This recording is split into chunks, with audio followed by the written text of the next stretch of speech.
We're live. Oh, hold on. Oh? Okay, now I got it.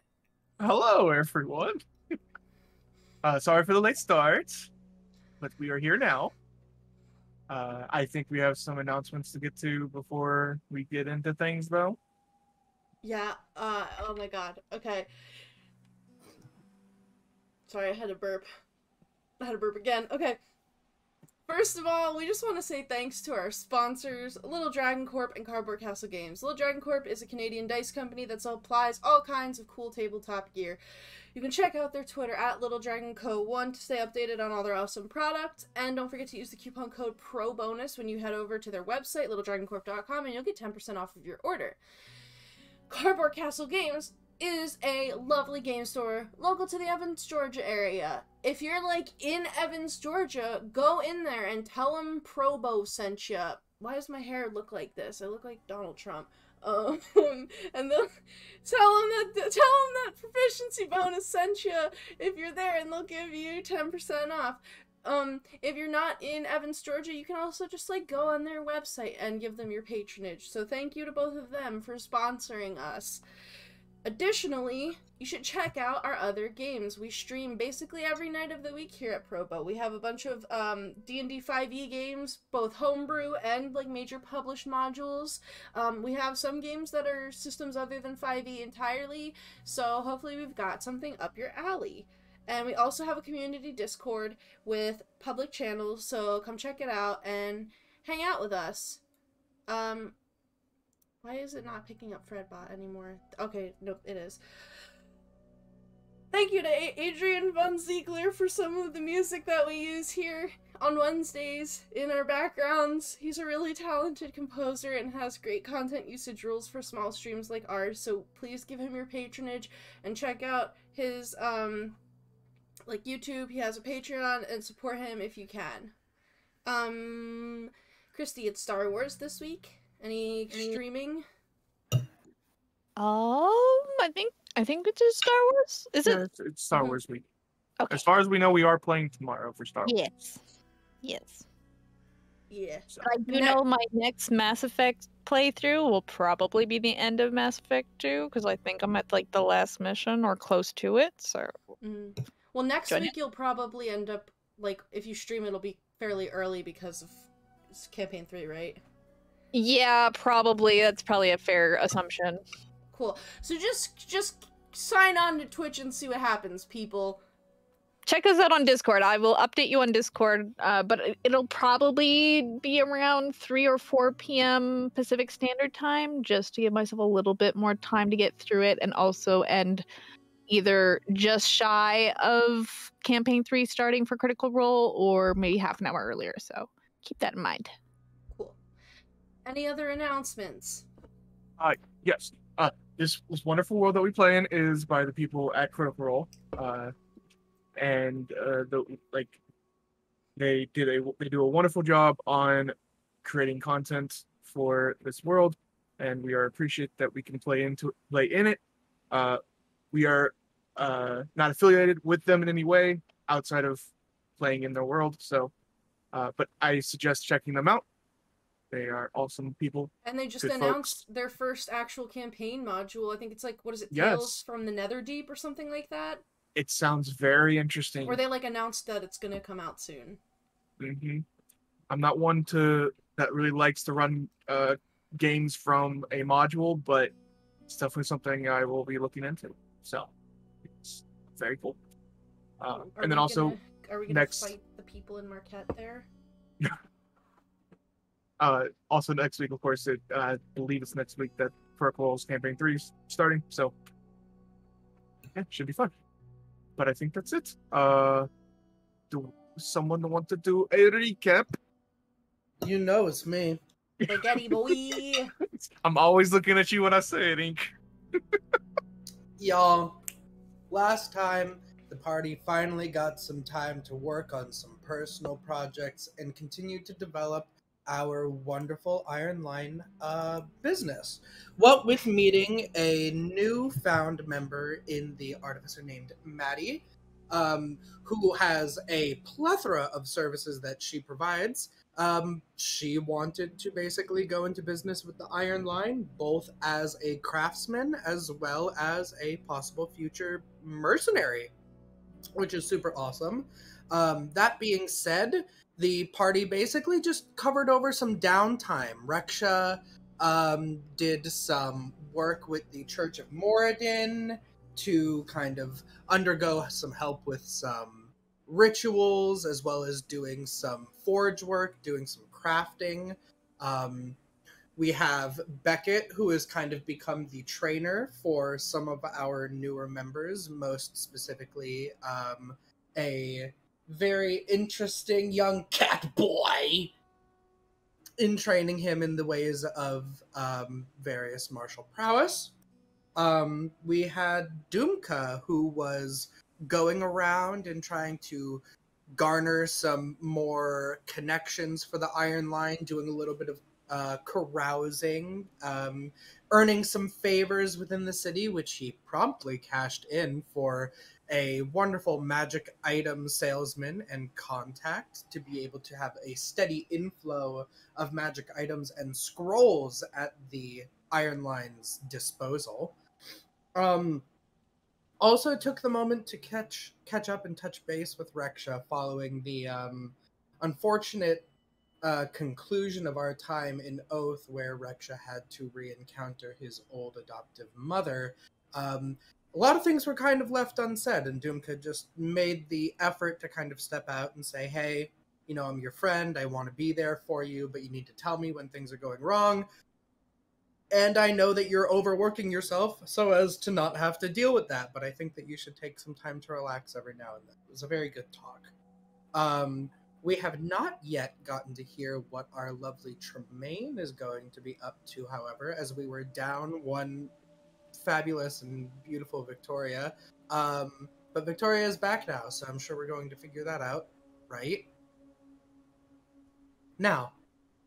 Yes. We did forget to mention, Chel is not with us currently. They might join here in a little bit. We will see. So I didn't forget to mention that. That's not part of recap. Well, no, I'm saying like for the announcements. Like we forgot to like just address it. We're missing a person today. Yeah, no, I wasn't. Yeah, but good recap. Go ahead and finish eating your food, and you get your inspiration. So, love that. So we will jump into it. Basically at the beginning of the week, right when you all got back. So Tremayne has some time to decide what she wants to do with her week that we went through last session. So, Tremayne, I know you had some things planned that you would like to do. Yes. Would you like to inform the class of that? Yes. Okay, cool. Okay, so first she's gonna go check in at the anvil and let them know that she's back. Okay. And I don't know what all is just something I can just say or something that you want me to stop. So do you want me to just like list off all the things? Yeah, just list what you would like to do and then we'll go through those. Okay, so checking in at the anvil. Okay. Visiting her family.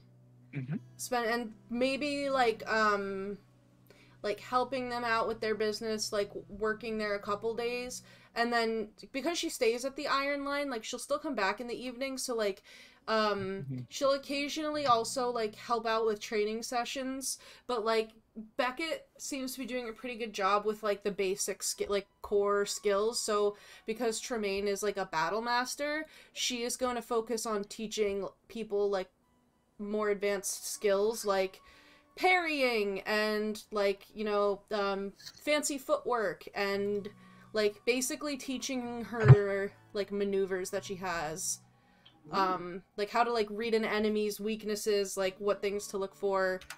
If anyone wants to know about any weird weapons, I feel like she literally has proficiency in like basically everything. So if anyone wants to know how to use something weird, she'll give them the basics on that. If it's like beyond the simple like melee ranged that Beckett is doing. And can she get javelins? Can I literally just go get some dang javelins? Because I've been meaning to do that. You can buy some, or you could get Emir to make you some.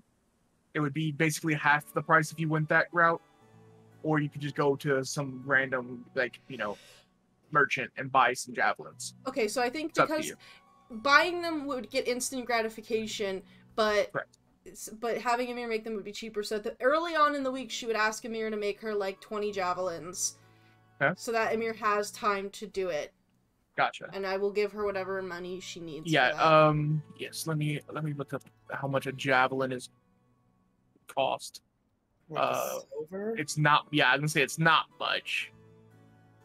And Amir can basically knock out a good portion of that in like one day. A javelin is 5 silver pieces. 5 silver. Oh, Okay. As per the player's handbook. So, and Amir can, with the forge upgrade, by the way, if you all didn't know how this works, normally it's 5 gold that you can work on a day and complete. 5 gold worth of like materials and stuff like that. With this forge upgrade, it goes up to 10. Oh, so she can make them all in one day. Yeah. So she actually makes them. She probably doesn't do them all in one day because she's working on other things. But it would probably only take her maybe 2-3 days. So 10 gold's worth is 20 javelins. Yep. Oh my god. Okay, I'm removing 10 gold. Okay. It's removed. I have a lot of money. Holy moly. Well, having her make it, it costs half. Yeah, it costs half. Oh, So you only spend 5 gold. I'm adding 5 back. I thought that was half. Whoops. Nope, I'm Yeah, sorry. yeah. It's always. I mean, you could tip a mirror also. That's an option. But I'm just it's because when you're Tip your making it, you're not paying for like the.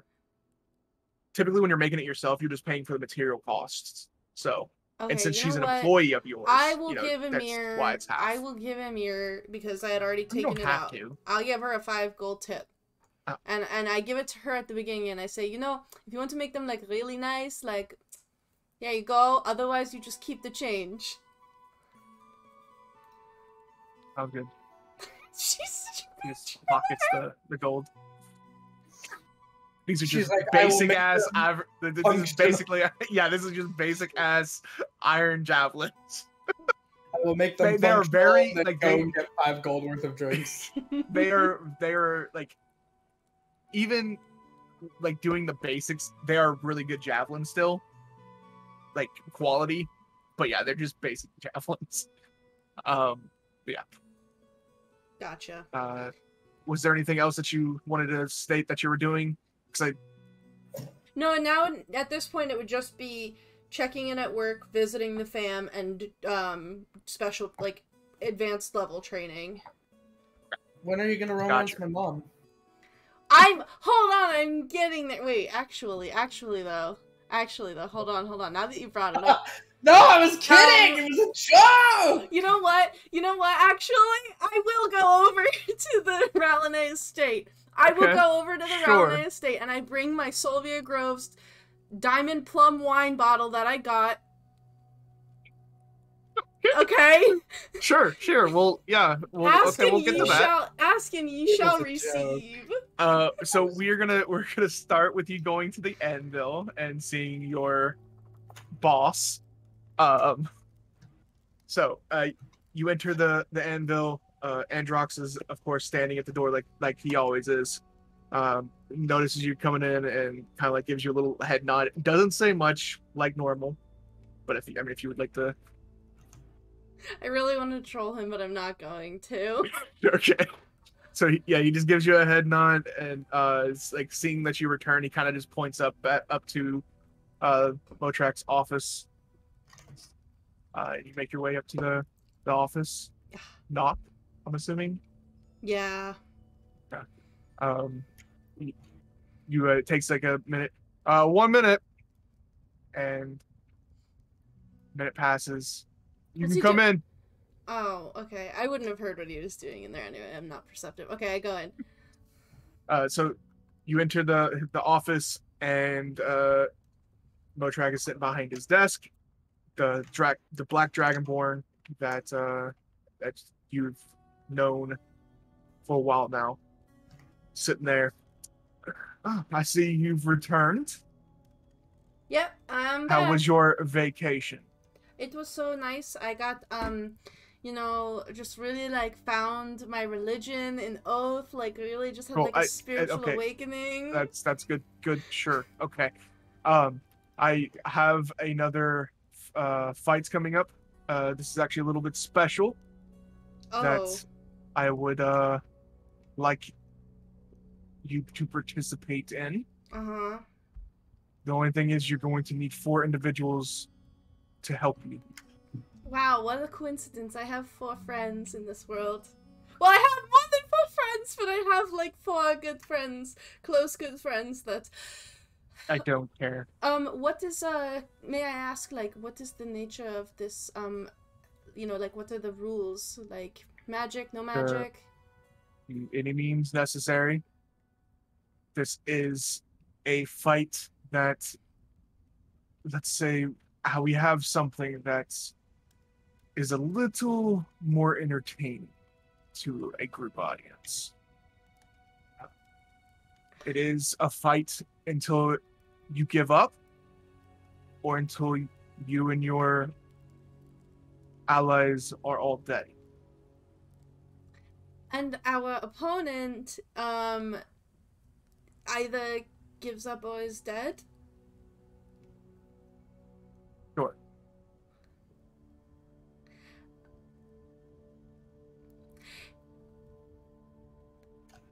Also, it only takes 1 person from your team to surrender, so make sure you pick people that won't just surrender the first sign of danger. Well, hold on, here's the thing. Okay, yeah, like 1 person to surrender. I'm not friends with weenies, that's fine. But, like, if 1 person, like, dies, is that a loss? Or is it everyone No. dies? It's once everybody is unable to continue fighting, which means death. Okay, cool, that sounds great. Is there, like, some kind of special person coming to visit? Nope. Is he, We just is he have, bullshitting me? We just have make an insight check if you'd like. I'm not good at that, Cleric. I mean, I don't know what you want me to tell you. Big boy. Oh, cocked. Oh! For me, it's really good. That's a 17 minus 2. So 15. Okay. Motrak is always very difficult to read. Like, he almost never shows any kind of emotion on his face, except for when he's giving, like, a ring entrance type thing. Then he'll, like, smile and, you know, be joyous and that kind of thing. But when it's just been, like, him sitting in his office, he doesn't show much emotion. But he's just difficult to read. Like, you don't think he's lying? How long until the fight? When will you be ready? I mean... You just got back in town. I mean, we can do it tonight. Ooh, you know what? Give me, like, a couple days to just, like, you know, I just got to, like, make sure everybody's ready. But I will send you a message, like, at the earliest possible convenience so that you know. Probably not tonight, though. Maybe tonight. I expect it at least by the end of the week.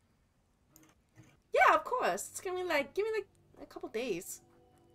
Is there anything else?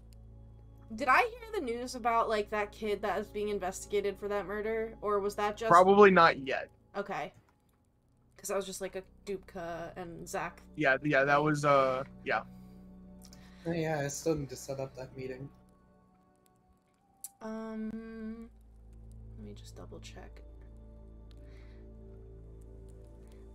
Yeah, okay, cool, yeah, I'll get some people ready and I'll let you know, like, very soon. Bye. Make sure they have some kind of outfit also. Yeah, I'll figure something out on that front. They'll be all covered up. They'll be my little baby basilisks. I saw a baby basilisk in Oath. Interesting. Well, I didn't see it. It was, like, in the periphery, you know? We like outsmarted them. You should go check it out. I think it would really like help calm your soul to just like be in the swamp. There was a vampire. Killed her too. Is there anything else for me? There was some carnivorous flowers. I'm not asking about your travels. Anything else for me? Have a great day, Motrak. I missed you so much. And I will leave. So you exit Motrak's office, closing the door behind you, and making your way out of the anvil. Making your way. Yeah, I get like around the block so that they can't see me, so that like Androx can't see me, and I'm just like that, like the SpongeBob like looking exasperated thing. I'm just like, whew. So finding out this information, would you like to go fill in your friends first before heading off to do other things, or? Nah, I'll let them know later. I'm gonna go see my parents. It's literally been like, I think it's been like a couple months since I saw my parents. Mm-hmm. They probably didn't even notice. You head to your parents' brewery. Would you like to describe what the brewery looks like? Do you have an idea of it, or is it just like a basic? I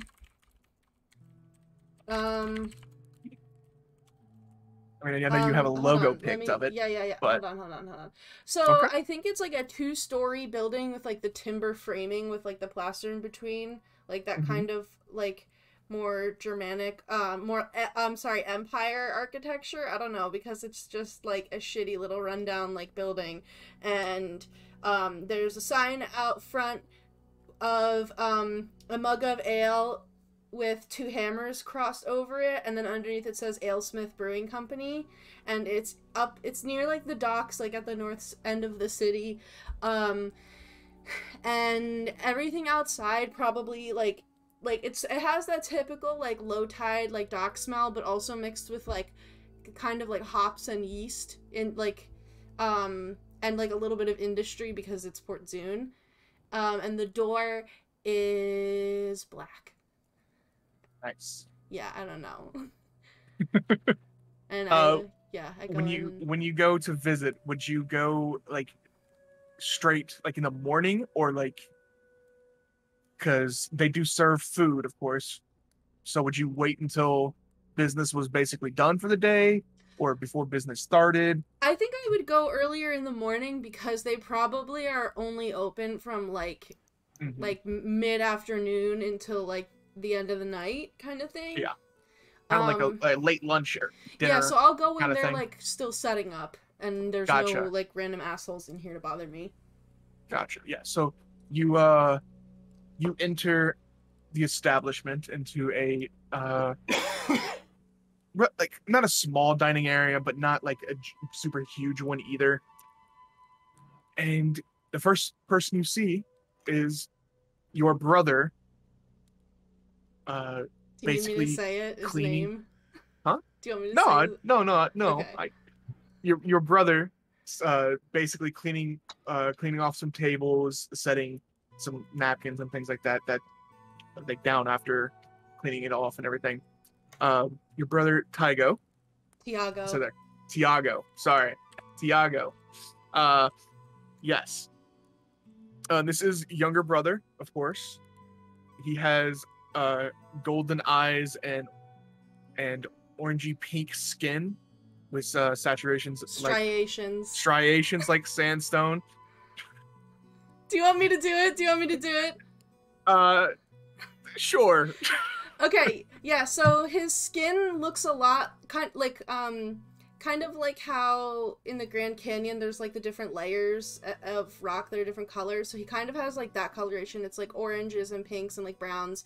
And his hair is this like very bright red with like a lot of strands in it look almost like pure gold, but he keeps them in like knots on his head that are kind of like geometrically arranged. Yeah. And he probably wears glasses. That's how I imagine too. He wears glasses. But and he's very skinny and slight compared to Tremayne. He turns around and sees who has entered the establishment, and so you're back. I grab him and I start noogieing him. Really, Like, right when we are getting a little old. Ow, say uncle. uncle. I let him go. Welcome back. It's been a while. How have you been? I've been really busy. I started the mercenary company. I was in Oath. I was in the was it the Karaska something jungle? Yeah, Karaska. Yeah, I was in like some jungles with like there was like dragon stuff happening. There was a carnivorous plant that almost ate me. Yeah, you know, but just been trying to work really hard. Why you look like that?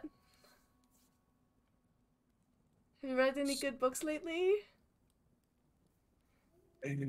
Of course, I have.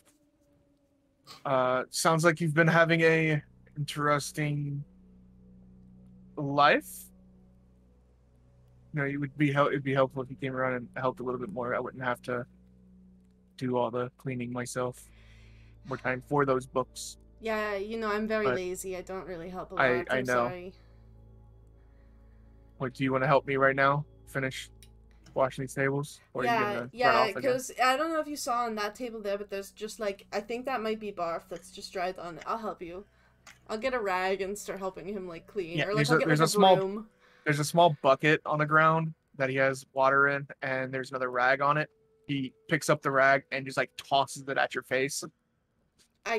Yeah. We'll get it and start helping. But after a couple of minutes, you all continue to have some small talk. You hear someone else coming out from the back. And would you like to describe your father? Okay, yeah. He has golden eyes, and he has like also kind of like similar skin tone to Tiago, but there's like little gemstones all over it that look like little fire opals, and he keeps his hair in like a short little mohawk, but it looks like a bright reddish pink geode that's like cracking from a fissure. As he exits the back and sees you helping clean up, you just hear the running like thuds of your father as he just runs up and gives you a big hug from the back, from behind, and like kind of lifts you up a little bit. Hi, Dad. I'm so glad you're finally back. We missed you, and just keep like still hugging, giving you basically a bear hug, and eventually realizes that he's kind of squeezing a little too hard and sets you back down. How's it going?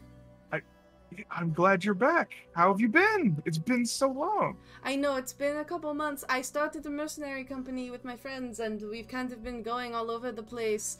I don't know, have you heard? You probably haven't heard of us, but we went to Oath, and we fought a vampire, and then we were fighting werewolves. Vampire. Yeah, we were fighting werewolves like in the woods, and then we were fighting like I don't even know what in the jungle. It was pretty crazy. You know, Dad, I think she might be embellishing a little bit. It kind of sounds like those fantasy stories you would read. I don't... No, in fact, if anything, I am under-embellishing because I left out the fact that we also fought the demon after we fought the vampire. And there were also these, like, zombies, people getting their blood sucked out that were, like, attacking us. I mean, you've always, Tremayne, you know, you always and there did, were like, basilisks. You've always liked those fantasy stories. I mean, I think... I'm sure she is telling the truth. That sounds amazing, and I'm just glad you're safe. Thanks. I was agreeing with you. I don't understand why you're getting an attitude with me. I was It's like agreeing. it's just like a roast session every time I come back here. What are you... And your father just looks like visually confused. Of course, and then he yells for your mother, Margot, right? Yes, you got that one. There you go. Cool. Yes. Yells for your mother Margot to come out, and say hi because you are back. And then she comes running out also. Would you like to give her a description for her? Yeah, last one. Also an Earth Genasi. So her skin looks like marble, kind of like Tremayne's, and her eyes are solid black, and she is, like, completely bald, and her head is very smooth and shiny like a piece of marble. She also comes running up and gives you a hug, but I will lift her up. Yeah, I'm gonna say she's not as strong as your father, but she will give you a big hug and you lift her up. I am so happy you're back. Are you coming? We can close down the shop for today if you like, and just have a family day. No, no! Don't do that. It's you're back though. You get to.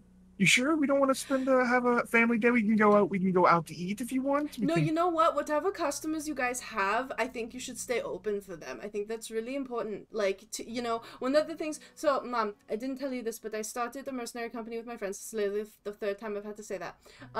And one of the things that we've had to learn is just like making sure that like you keep your customers happy. And I think that would be a really good thing. That would help the business. Like stay open so that everybody can. Yeah. But I tonight I will stay and help work. I'm gonna come in the back and look at what you guys are doing in the actual like brewing, and I'll help wait some tables. That's wonderful. We've actually been having a very good time recently. Business has been good. A lot of the sailors have started to come here and have dinner and drinks and stuff. So it's been very busy. Well, that's good. Did you found somebody new to buy hops from? Not that piece of shit from north of the city. His hops tasted like ass. Yes, we found we found a couple new suppliers. Did you listen to my suggestion about the mead? If you're gonna do that, don't get honey from here. It's gonna taste like smoke. Oh, yeah, of course. I don't understand why you just don't come and work for us since No, one of my friends who works in my company, have you heard of the Rallinet family? They like import a bunch of stuff. They like trade. I'm gonna see if he can get us some good honey because like I don't know. Last time I was here, you guys were like doing some fucked up shit. So it was our first time having a business. We have figured it out though. Mom, you're very good at what you do, but it tasted like licking an anvil. Yeah, I'm not saying that it didn't. I'm just saying it was our trial and error period, and we've gotten all the errors done. So, would you like to come back and try our new stuff? Yes. Give me the grand tour of what you're doing. If you ever like are looking for something like you get an idea of what you want to like make, and it's somewhere out in the world, like I can always try to pick stuff up, or even if I just like see something, I can bring you interesting ingredients to like use. I don't know if you want to make like you could make like special like short run. If you find any like different kind of like fruits or anything like that we can turn into some wine or anything really, we'll try it. No harm in trying to make something out of something different. So yeah, I have this, and because I'm not actually gonna go romance Dumka's mom, I'm gonna take out my Solvia Groves Diamond Plum. My super bougie wine. I'm gonna say, I think, like, obviously, like, making wine is kind of a big step from just, like, brewing, like, ale, beer, mead, those sorts of things. But I think you guys could make something better than this if you worked hard at it. It's funny that you say that. We've actually been looking into actually starting to make some wine. So this is. No, listen, if you're gonna do that, I am gonna tell you where to get the grapes from, because we know you gotta... Well, I wasn't actually thinking about grapes. I was thinking maybe some, like, blackberries or stuff like that, like the more fruity kind of wines, instead of the drier stuff. That would be really cool. Listen, like I said, I literally know a guy, and let me see if I can help figure out how to get you guys some fruit for that. Sure, of course. Okay, take me on a tour. Okay, and yeah, she I put my arm around her, and I will around her waist, and I'll walk back. As you all start walking towards the back room, she kind of claps towards the men, make sure the room is completely clean by the time we get back, okay? Yeah, we're opening in an hour. Hurry up, guys. And your father and brother just kind of like look at each other and like look back at you too. But they do start cleaning again. But yeah, you get shown through the house. Well, not the house, the brewery. And it is compared to like other breweries, this is definitely a smaller establishment that they don't have as many different like the big, like they don't mass like produce the big barrels that they they don't mass produce a certain kind of ale or whatever they're making. It's typically whatever's ready shorter at that stock day. Basically. But yeah, she shows you through, and they have done a little bit of moving around. They have what looks like to be a start of an area that your mother will say, this is where we're planning on doing our first wine. It's not set up yet, but this is the area that we're planning on using. And yeah, it's I'm quite looking forward to it, because we've been having to, of course, import some wine for people to have, but if we can make our own, then maybe we can. It's another cost we can cut. So yeah, I think that's a good idea. You know what you're doing, and you're very, I know that I like to joke, but the things that you make when you really try and you figure it out are very good, and so I think that would be a good idea. But I'm gonna get you some cheaper fruits so that you can experiment for a bit, so that you don't sink a ton of money into an experimental project that doesn't work out. Well, thank you. That is very much appreciated, Tremayne. Can I? And she kind of, as you say that, she kind of puts her hand around, because you're taller than your mother, right? Like, she's a little bit shorter. Yeah. So she puts her hand like around your shoulder and like leans her head on your shoulder. And I couldn't ask for a better daughter. Thank you. Sorry, I haven't come around much. It's okay. You're very busy. I completely understand. Yeah, Dad and Tiago didn't believe me, but this mercenary company, we've fought vampires, we've outrun basilisks, and we've figured out, we've explored temples that teleported here from faraway places. So we've been very busy. I've barely had any time to even, take a breather, so I'm sorry for staying away for so long. No, it's totally understandable. You have your own business that you want to attend to. I completely understand. But I do appreciate you stopping by. I mean, if you want to stop by more, and if you want to bring your new friends by, of course, we can have them like a free tasting and stuff if you want. Yeah, maybe. I'll see what they think. Okay. Can okay, so because Tremayne, she is proficient in brewer's supplies, is there can I really look at the setups that they have and maybe taste a little bit of what they have and see if it's actually improved? Yeah, sure. I don't know if that's a check you or could not. add you can add your proficiency. Is it intelligence? Constitution? Because I don't know. I don't know. You know what? Let's make it Constitution. Unless, what did you have in mind? I was gonna say it could be basically a Constitution-based, maybe perception check, because taste is one of your senses. Okay. I mean, if let's say Constitution. I like that idea. So you just add your Constitution plus your proficiency, since you're proficient in brewer's supplies. 14. Okay. It definitely has improved. The taste and flavor has definitely improved since the last time that you've had some of their ale or mead or whatever they're making currently. And their setup is good. You have seen better, of course. So you can give some small pointers here and there about maybe how to improve their setup. But all in all, it seems like they're doing a pretty good job. I mean, there is definitely a reason why they're getting more customers. And even if it is just sailors, but on a dock, that is you're probably going to be your main source of income, is people from the docks and stuff like that. So yeah, seems good. Yeah, I'll give them some pointers, and then I'll just, like, spend the rest of the day, like, helping them set up. I'll, like, help my mom, like, behind the bar, and if I see Tiago slacking as he is prone to do, I will, go cover for him so that he can go read a book in the back in peace.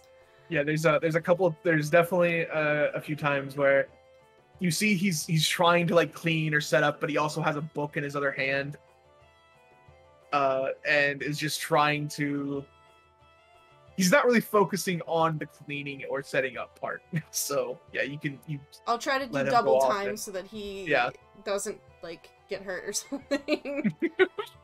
Yeah, you saw him run into a few of the tables, not paying attention, and yeah, so he'll go sit in the back and continue reading as you take up his workload. Yeah. And then I'll head back to the Iron Line at, like, the end of the night after, like, saying goodbye to everybody. And then the only other thing that I'm doing is just, like, the training. Okay. Yeah, so I mean, if the other Iron Line members are at the Iron Line when you arrive, they're probably finishing up some training with Tusk. And this is probably the night that you all officially invited Matty to join. So everybody is there. If you all would like to converse, if not, we can skip forward a little bit more. Oh wow, Matty's here. Hey. Oh hi, welcome back. Thanks. Hey, I brought something, and I probably have, like, a little, like, bottle of one of the beers that I, like, brought. And I'll, like, pour everybody who wants one a glass. Ooh. Let me know what you think. My family made this. Beer? Yeah. And the beer is good. It's definitely not like the super fanciest beer, but it is pretty good taste. I don't know much about beer, I'm gonna be honest. I feel so like I don't know it's how to like describe it's an IPA and it's like pretty hoppy. So would that be good with meals, or is it good by itself? So IPAs that are like I don't know. The hops are like very like kind of like bitter. I don't even know how to describe the taste of hops other than hops. You kind of just have to drink it. I know what you mean. You have to drink a lot of it to, like, get yourself to like it, but, like, if you don't drink it, it doesn't. Yeah, if you don't drink beer, it's a good not hop good. tastes bad. Yeah, Maddie likes beer. Kristy has no concept. Maddie probably can, like, taste. She's probably like, oh wow, there's, like, notes of, like, mango in here. Yeah. Whereas, like, Dumka mostly does wines, but he probably can. So I will say that Dumka probably drinks it and goes, "Oh, I could get drunk on this. I could." Yeah, he doesn't say it tastes good or bad, but he says, "Yep." Yeah, but there's alcohol. My family does, like, small batches of, like, different beers, and this is, like, the this is one of the pale ales that they've been making. They have been, like, at first some of their stuff tasted horrible, and they got bees they had honey from bees for mead, but they got the honey from someone who, like, is very close to, like, the Temple of Morden, no offense, Reksha, but, like, the smoke from, like, all of the industry just, like, made the honey taste, like, really weird. It was just, like, not good. The whole batch of mead tasted very bad, and so, like, with all of this stuff, I'm interested in trying that, though. That sounds interesting. No, it's not. Oh. It's not. It's if you want to know how it tastes. When I drink a mead, the thought or flavor palette of smoky is not. No, but I should tell them now that I'm thinking about it. They mentioned wanting to make fruit wines. They should make a blackberry mead. That would be very good. Actually, speaking of Dumka, do you happen to know, like, anybody, like, with your family, like, trading stuff? Anybody who, like, sells fruit? Oh, of course. There's probably a whole bunch of fruits that come in from the from some of the islands. Yeah, and I was thinking also like up the place that we were traveling through after oh my god, what Phelan, there was like all those gardens and farms. Like if you know somebody, Yeah, if you Oh, I usually get like imports from Phelan as well for Yeah, my like- for my juices. if you have any like connections that could get a really good deal on some like good quality like blackberries or like strawberries, peaches, Ooh. anything like that, let me know, because my family wants to start making wine, but I don't trust them to make a good deal for the fruit and not lose money on it. I was already talking with Matty about trying to find a way to get some supplies in with a little bit less taxes, kind of write it off a bit. So Matty, maybe you can find if you can find me someone in Thalen that I can talk to for some of the I fruits. don't know if I have a peach supply. I've never. I should. Why didn't I think of peach? Okay, I'll look into it. I think of I peach. also want peach now. I think of peach a lot too. But I mean, if they are sworn to keep on going with the smoky honey, I mean, maybe instead a honey whiskey. Ooh, those are good. I just, you know, there's a difference between like wood smoke and like me going over to like the anvil that's 10 feet away and like running my tongue along it. Like, you know, there's a difference in the taste there. I had to help them find a new like person. They had to get the honey from further out, so it was a little more expensive, but it made it taste a lot better. No, the metallic is kind of like an acquired taste. I've kind of grown to like it over the years. Oh, like what? Metallic. You know, that's really good for you. Tremayne, Healthy now that I think about it. you have been going all around, and you know all of this talk about alcohol does remind me. By the way, I got you, or at least I got us something, but I think that maybe you would make use of it now that you've actually been reminding me. With all this talk of alcohol, I have Emir, where did I leave the amulet? My brother isn't here. I don't remember where I left it. Why would I know? Because you are always here. Have you seen the amulet that I got for Tremayne? No, I'm over here working on the forge. What? Okay. Kitchen last night. Kitchen. Get up. You go into the kitchen, yes, it's there sitting on a counter. It's an. Oh, I was gonna say like I left it in like the bread box. Oh yeah, You know, like it's in the bread holding box. it. You open up the bread box to get a piece of bread, put the amulet down, put the lid back on it. Yep. Yeah, it's totally in the bread box then. He comes back. He says, "If I know anything about you, Tremayne, it is that you love to fight and you love to drink, and you're good at both. This amulet is a magical amulet that, if you drink, it will seal up your wounds. Alcohol into straight medicine." That can't be real. You're messing with me right now. Magic Did you is a just- wonderful did you just- thing. I start patting myself. Did you just cast a spell on me? I did not cast a spell on you. It's a really smart item. Let me see it. I take it. And I put it on. It is in D&D Beyond, so you can like Yeah. actually get it and see what What it is looks it called again? like. Amulet of the Drunkard. I think isn't that the one that requires attunement? It does. It is. Yeah, that was the one it that is the required only- attunement. Yeah, it's the So- only one that does. But I'm putting it in So my you can spend backpack. an hour to attune to it if you want, Tremayne. Okay. Ooh, let me see. Active. It's not coming up in attunement. well, you have to equip like it one of first. You have- I yeah, already you have to- did. Oh, You equipped it? Mhm. Not a human?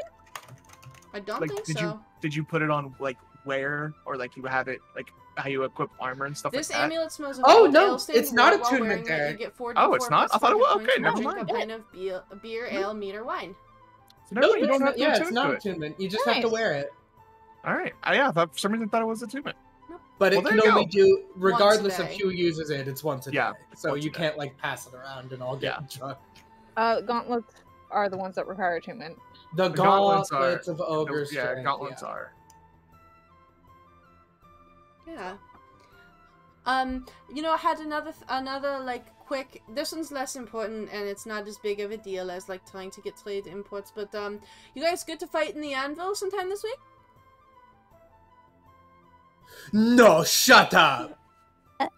Really? Ooh. Yeah. I need to What's bring that? 4 other people. Oh, Matty, the Oh, the Cleric Anvil. It's oh Yeah. my god. Okay, so hold on. I bring Matty over into a corner. I'm like, okay, Matty. Matty has no clue. Matty, there's this place called the Anvil that you may have heard of. It's like a high-end like fighting club. Yeah, it's really close to where my shop is, isn't it? Yeah, so there's another part of it called the Cleric Anvil. It's a secret illegal underground fighting pit. It's like below. And we like kill in there. So and I fight in there. Oh. That's like kind of my job outside of this. This is yeah. So it's like it's not like if you've ever been to the Anvil where they'll just have like people wrestling, it's not like that. It's like you have to cover your also you all have to cover your faces. You can't show your face. I mean, I know Reksha's good. Reksha's got the little mask. Out of character, He's the so only one prepared. Yeah, I think that perhaps I may have something to go talk to my brother about. Yeah, we might want to see. I don't know where Zach. I haven't seen Zach in a while. I've been kind of out of it, but maybe we need to talk to Zach about just like putting something together really quick, just to cover everybody's like heads. That sounds fun. I mean, Matty, do you have like one of those like things that they use sometimes in the forge with the No. Okay. You then just- we will you do just- something. You just freeball it with your eyeballs, like in the heat. Well, She That's has why the you- glasses. glasses, they protect me. That's why you have to wear the glasses. She's Because your she's eyeballs a are free, melting. she's a free eyeballing it. Don't you see? I mean, Emil has that Aren't mask. you don't you have fire resistance as a tiefling? Yeah. Oh, okay, there we go. How many people in this party have fire resistance? A lot. Everybody except for Everybody except Tremayne and for- Beckett. Yeah. Yeah, so I don't really know what the opponent is for the fight. Motrak was kind of cagey. He kind of avoided what I was asking about. It could be like 5 other people. It could be a dragon. It's not. Wait, didn't he say like we brought something in? We have something. Yeah, it was something. We have something. It wasn't released. He said like we have something, which to me sounds like because he is a businessman, if nothing else. He acts like he's some little like I just am here to give the performances and he like downplays his involvement, but he was like we have something, which to me sounds like he like brought something like in a cage. Honestly, I mean that is a bit preferred because what with how now that the last one, the woodpecker. Oh yeah. I need to talk to you, but not right now. I'm much more excited about this, but I need to talk to you about that woodpecker. Okay. What about a yeah. woodpecker? But I'm perfectly fine with not having to fight fellow citizens. Oh! And let me just fix the. I gotta. We have a Chel. Hold on, I gotta turn Beckett off. And I gotta move everybody around. Everyone, give me 3 seconds to move everybody. But we're all good. Okay, Chel, for your reference, oh, I gotta hide Fred, that's what's wrong. Tremayne just did, like, her stuff for, like, the time skip, and one of the things was that, everybody, she has to have like basically a 5-person fight at her little underground fighting pit, so she just came up to everybody and was like, y'all wanna fight? Okay. And it sounds like it's against probably a monster or beast or something, not necessarily Okay. people. It's very vague what it is, but... Here, I'm moving everyone around. Sorry. But we need to hide our identities. Oh, so now I need to think of a You know, I was thinking like all of you could be like little baby basilisks since we saw the little baby basilisks in Oath. I don't know if I want to go out there with like, and I am her baby. I don't know. I didn't think I don't that. know if that's. I don't really know if that's like the vibe I want to put out there. Also, Reksha would be a very big baby. Well, I'm I here. just remembered I do have one ability. I almost never use it because I don't really need it. But like as a tiefling, the type of tiefling I am, I can disguise myself once per day for about an hour. That should be fine. It's usually like, okay, so I like am speaking lower so that the other people, like, I don't want Tusk. If Tusk is around, I told him to go away before I said anything because he irritates Yeah, me. Tusk was around, and then No, I You're literally not like, hiding. no, yeah, he left. I didn't even mention it when he was around. I was Yeah. like, get out of here, cat boy. Okay. Like, go away. Okay, And alright. I talk lower so that Emir can't hear too, but she's like working on the forge. Yeah, so it's fine. she's working. Um, Allie is there. Are you gonna tell her to go too, or? Allie, you know what? You should take the rest of the night off and like go to bed early so that you can be up really early in the morning. You know, they say that Okay. like if you rise with the sun, then you shine like it. I already typically get up very early, anyways. But sure, I can. The best. I mean, if you The want, best part of waking up is the sun in your eyes. if you want a secret meeting, that's fine. You could just say that too. I can go do something else. Yeah, we need a secret meeting. Thanks, Allie. Okay. Do I need to leave too? No, you're good. Okay, just checking. All right. Well, you all have fun. Zach's And not here, Allie so he goes- doesn't get to participate. Oh, get wrecked, Zach. Yeah, so basically, like, just to get everyone up to speed, Matty particularly, like, this, basically the terms are, if any of you surrender, I will personally end your life. If one person surrenders from the fight, we all lose.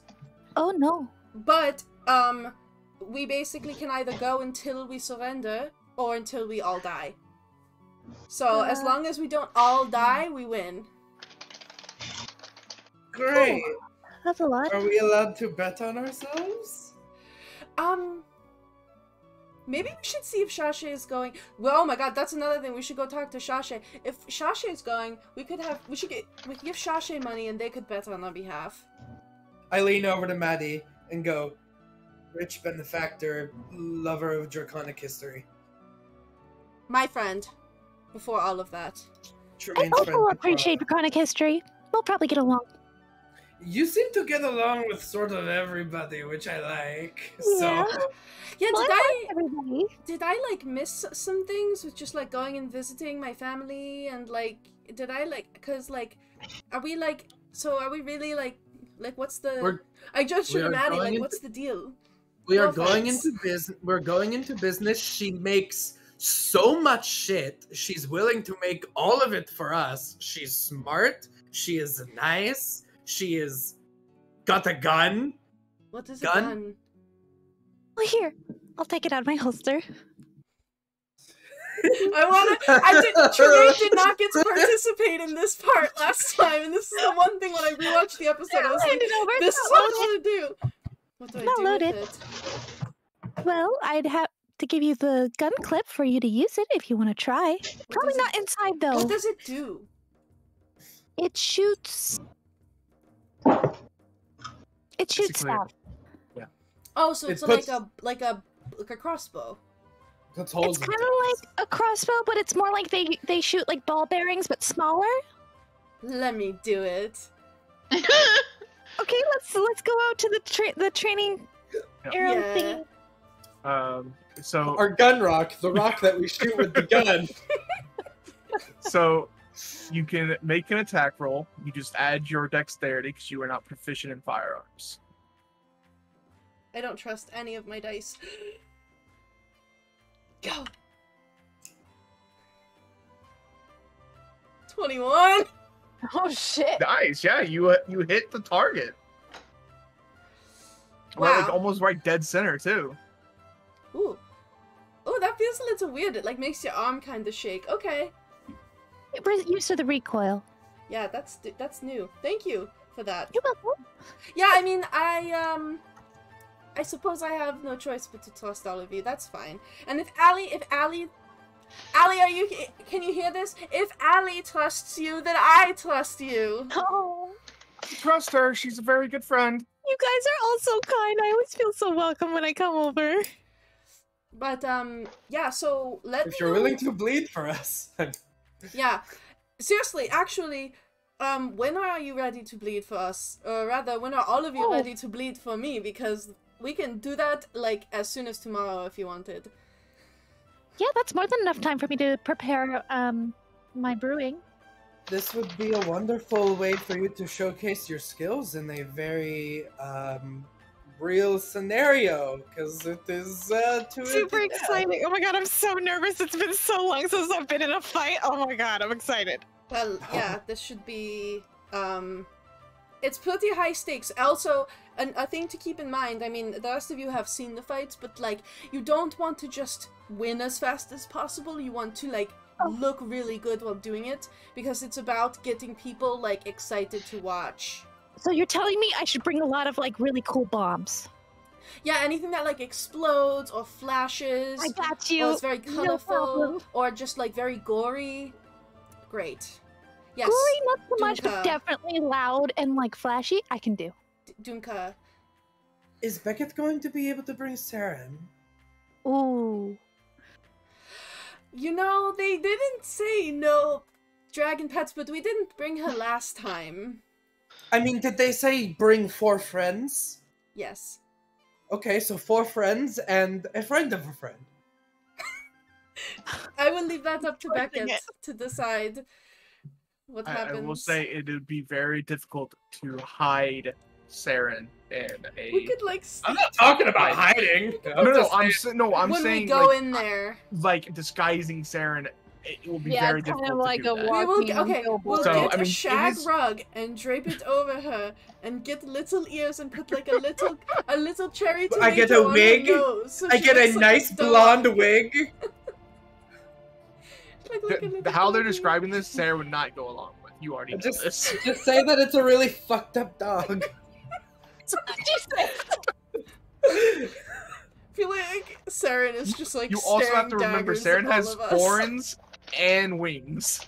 Yeah, Fucked and up dog. the wings will go under the like piece of fur, and then the horns we will just like attach ears to.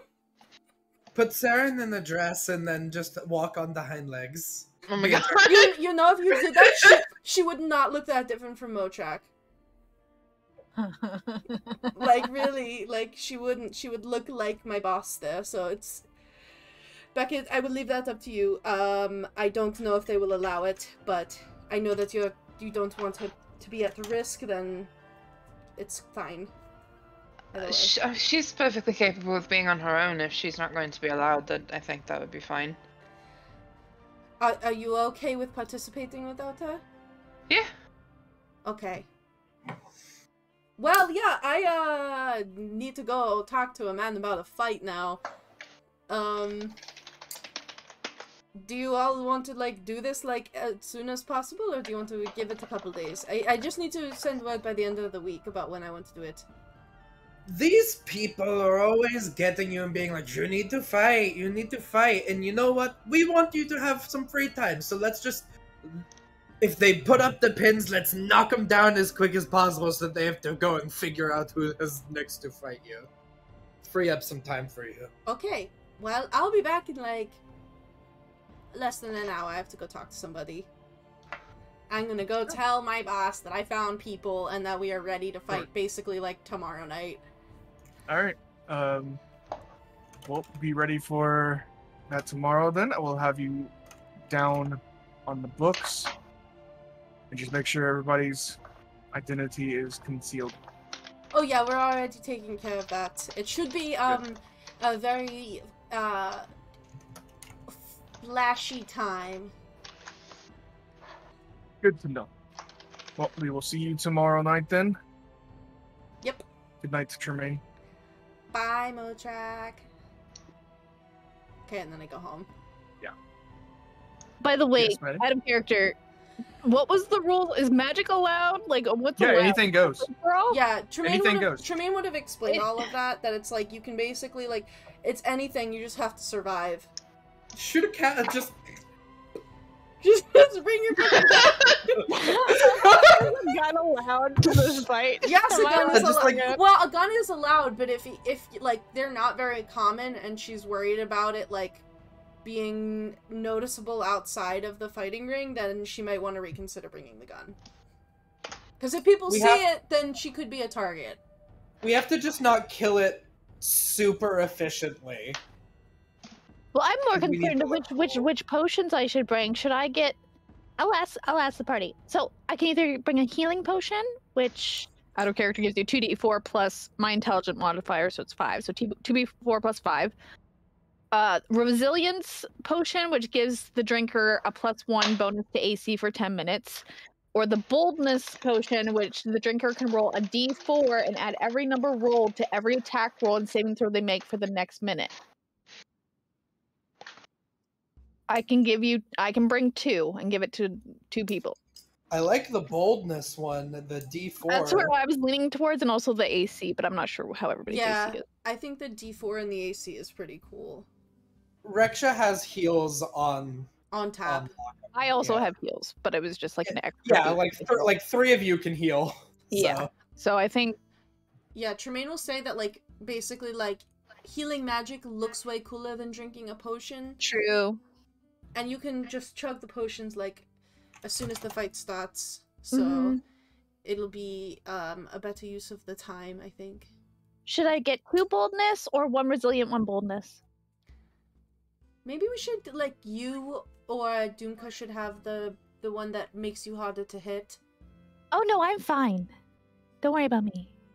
These potions are for you guys. I wouldn't I mind need to having what my I can do, scales. and if I'm not like buffing you, why am I here? I wouldn't mind having my scales be a little bit harder. Okay, so you want the resilience, See. Tremayne? Since you're like the star of this thing, do you want the boldness? Okay. All right, I will go home and start brewing those right now.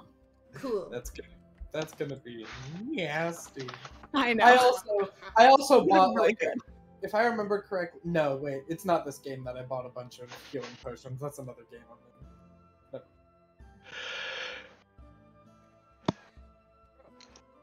Good shit. Good soup. I think that is a good place to take a break, Cool. and we will be back in 5-10 minutes. So get your drinks refreshed, grab some snacks. Looks like we're gonna have a fight on our hands. BRB. Baby.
We're back.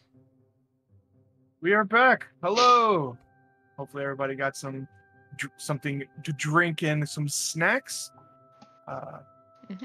We are ready to jump right back in where we left off.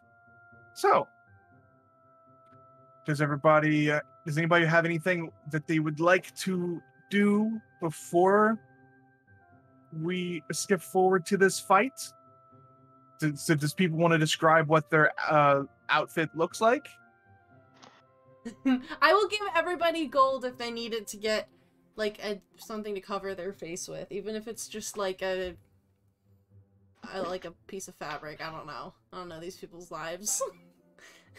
I believe long ago I told Kristy the person what Dumka wanted for his costume, but Dylan the person doesn't remember. I let me pull this up real quick. Hang on, I have it.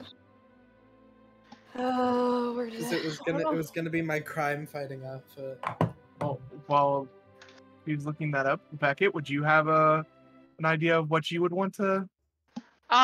G-strap. Honestly, Banana hammock. Probably something. I'll send a picture. Clown out. Something like this. BDSM leather. Yeah. Like a mask with like that kind of looks like a dragon with like the bony growths that a dragon has kind of coming off of it. Okay. And then like a cloak. Oh, that's cool. Oh, yeah, that's really so cool. awesome. That's really cool. Why'd you have that picture so quickly? It's from Avernus. It's from Descent into Avernus. Ah. So we know if Beckett ever actually joins officially what they're going to be going by and dressing like. Yeah, he's got a dope mask. That's just very reminiscent of like my... Reksha, do you have an idea of what you would want your outfit to look? Oh wait, you have one technically. Yep. So, yeah. I got my whole mask thing going on already, so. That is very true. I completely forgot you had that. Oni mask. Yep. Nice. Reksha was totally prepared. Reksha heard that there was going to be like a mask fight, and he was like... If I remember correctly, Dumka's is also a dragon mask, but it's that would not surprise me. Yeah. It is, if I remember correctly, more of like it has more of a muzzle and it has like metal plates on it. So, like, and then my outfit, like a puppy play mask for a dragon. Oh my god. Oh. Anyway, and the rest of my outfit is based on Static Shock. Okay. Okay, sexy. Hang on. So I don't know if you guys have watched Miraculous Ladybug, but this is what I've like kind of based it off of. But it's hang on. I'm gonna show it to you guys, but it's different colors than what it actually is in this. So it's black and like cobalt blue. So it's like a blue dragon wrapping up from like the right leg, like in like the long Chinese dragons, wrapping up the leg and then around the torso, and then the dragon head is like right here, and there's like electric like jolts of like thunder and lightning like coming out of it, and the whole suit is black with just like blue highlights. And he made you a man. Damn. And then with that helmet you described, right? Yeah, it's like a I think that's. But yes, it's a kind of metal dragon. It's a metallic dragon mask with like little metal plates on it. And then would Matty have something? Oh wait, she's going to be using. No, she doesn't disguise. Oh, she does have disguise on. But what would you disguise as? So she's gonna like pull from her roots in, I believe it's Lyringorn. Huh? So Lyringorn is kind of famous for their like fertility festival where they have like griffins fly during the like there's this 1 week during the year and they have griffins fly with like various ribbons and stuff to like indicate like if you're like looking for someone, so you'll like wear ribbons around you to like indicate you're like I'm looking.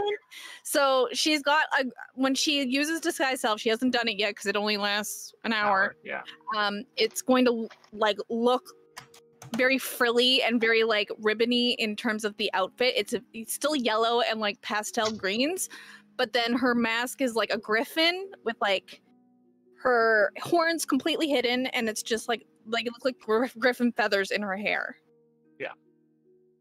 Okay, cool. But she does not have green skin. Though, like she completely changes all of her. Like she looks like a normal elf. Okay, under sounds the good. mask. So then, now that we have all the descriptions of what y'all's outfits would look like, is there anything else you all want to do before going to the fight? I'm gonna wear a cloak on the way there, just like sure, yeah, of course. Hide my tiefling horns and tuck my tail in between my legs so no one can see shit. Mm-hmm. I am going to change Casimir probably into just like a cool little like bladed claw gauntlet. Just a different weapon that also will help kind of block my scales. Gotcha. Okay. Sure. I get a pint of beer in a little bottle. Okay. So you get a pint of beer. Yeah. And then you all are going to the anvil? I'm removing like 5 gold from my inventory so that anybody who needs money for a mask like has it, and my beer. All right. So you all enter the anvil, and just like before, you get there a little early and have maybe have like an appetizer or just sit there and just talk up in the upper part of the anvil before it closes down, and all the people that aren't invited to the Claret Anvil get ushered out, and you all are brought downstairs. Sorry, there's all right, interesting chats going. Yeah, no, I keep describing DM. Wonderful DM. I had to. I was like, what is going on? Everybody's laughing. Okay, I understand now. It's an interesting wardrobe piece, but that's all I'm gonna say. But as you all make your way down the stairs, the windy stairs that head into the basement of the Claret, or into the Claret Anvil, something you all notice almost immediately is the arena part of it has large gashes in the ground, and some of them on the wall. It's not like it's breaking the wall by any means, but there's definitely something that has made large gashes into the ground, into the walls of this fighting arena, and you're not really sure what could have made it at this point. But you all come into the arena, grab a table, because the fights typically don't start until about halfway through. It gives time for people to sit down, grab something to drink, grab something to eat, and socialize a little bit before the festivities happen. About 10 minutes after you all sit down, you all find a table. Your good friend Sasha actually comes wandering over to you, Tremayne, and your table. And so, no heads up that you're having a fight. I have to find out from my contacts, huh?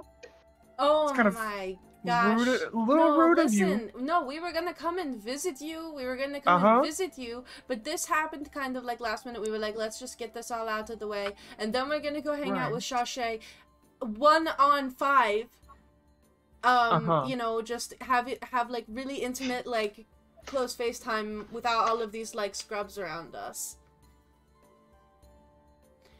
Oh, hey, Sasha, sure. This is I'm gonna point at Matty and just like, this is a new friend. Hello, it's Sasha. Nice to meet you. Hi, I'm Sasha. Maddie. It's me. Nice to meet you. No, you don't have the mask on when we're sitting. You have the mask on right now. I didn't know. Hi, Sasha, it's me. Hi, Dumka. It's just nice to see you.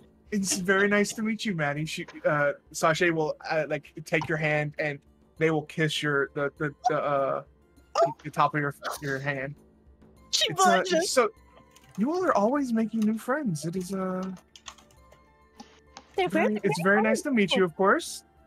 I actually, since we're here, I don't want to discuss it here, of course, but if you all would like to come visit me at some point, sometime soon, I would very much appreciate it. I have some more information about some things I might be hiring or wanting to hire you for. Yeah, definitely. We actually have some information for you too. Oh, do you? Yeah. Yes, you have to fill me in on what you did on your last adventure. Oh my gosh, I'd love to hear the details. Listen, no one believes me. No one believes me when I tell it. My whole family didn't believe me. You never lied to me, so You were there. I cannot wait for the information. But I think we that's a discussion for when we're We will all stop by your place soon. I appreciate that. So, I've heard this is going to be another 5-person fight. Did I hear the information correct? I'm assuming since there's 5 of you here, it's you 5? And of course, she says this in a whispered tone to where, that other people are going to hear over. Yeah. Yep. It is us. Well, I look forward to... Do you know what it is? What we're fighting? If it's the same thing that they have been having fight lately, I have a good idea of what it is. And your good idea is... Well, should I give you would you all like if you're gonna bet on us, you could tell us ahead of time and then make money off of us. Well, I was going to bet on you all no matter what, because I always bet on Tremayne. Yeah, Tremayne doesn't. Advantage. Yeah, but that's kind of cheating, and it's a little unfair. Do you all want to win fair and square, or would you share a little? Sashay, we could have gone here any time in the week and watched the fight and seen what it is. Just tell us. Come on. They seem to have made some kind of machine or something that is stands about 10-12 feet tall, has a giant sword. It's very interesting of what it is. I don't actually know what it is personally, but it is, let's just say it hasn't lost yet, so be careful out there. It's a machine? I was about to say, Reksha, just in the background, that sounds beautiful. Reksha and Matty are just like excited. Like I said, it has not lost yet. So I would be very careful. Some of my stuff might not work on it. Ooh, I'm gonna have to reconfigure some things. Wait, now hold on. I got one thing that I do though. Wait, hold on. Wait. Can I? Wait. Hold on. Dumka realizing that it's a giant metal contraption. Can I shoot lightning? But yes, I will of course be betting on you. Tremayne is always a safe bet, and of course, this is all hushed tone. So. Well, hey, Can I shoot lightning? I'm gonna slide 50 platinum over to Sashay and just kind of I go to shake their hand and I will put the pouch with the platinum into their hand and say, I hope you make a really great bet and that you are very successful and lucrative with it. Hoping that they understand that I'm saying, please bet on us and give us the money out of it. Yes, that they will. I will definitely do so. Cool. Well, we're. But you better not lose. I am going to make a very big bet on Oz. I think if anybody has a chance of defeating it, it is you. Well, it's funny. A flower actually knocked me unconscious with one hit when we were on our way to Oath. But other than that, I barely ever get knocked unconscious. Tremayne, are you losing your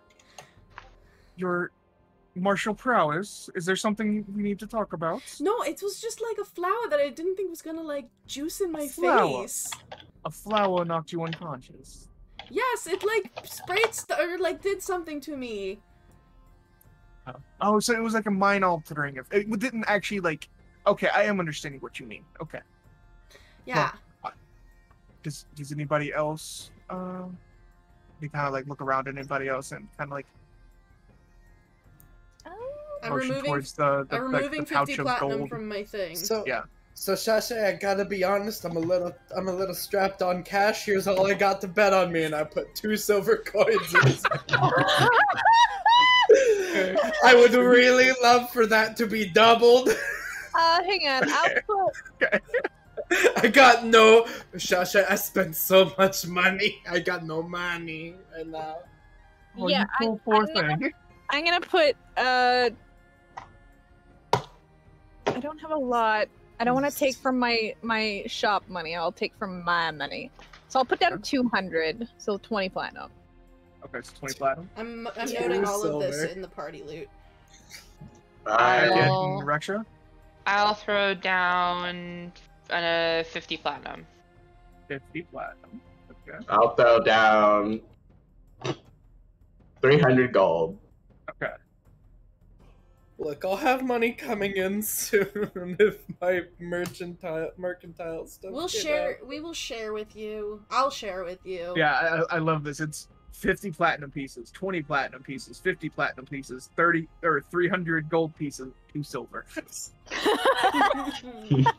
Funny. It's just really funny.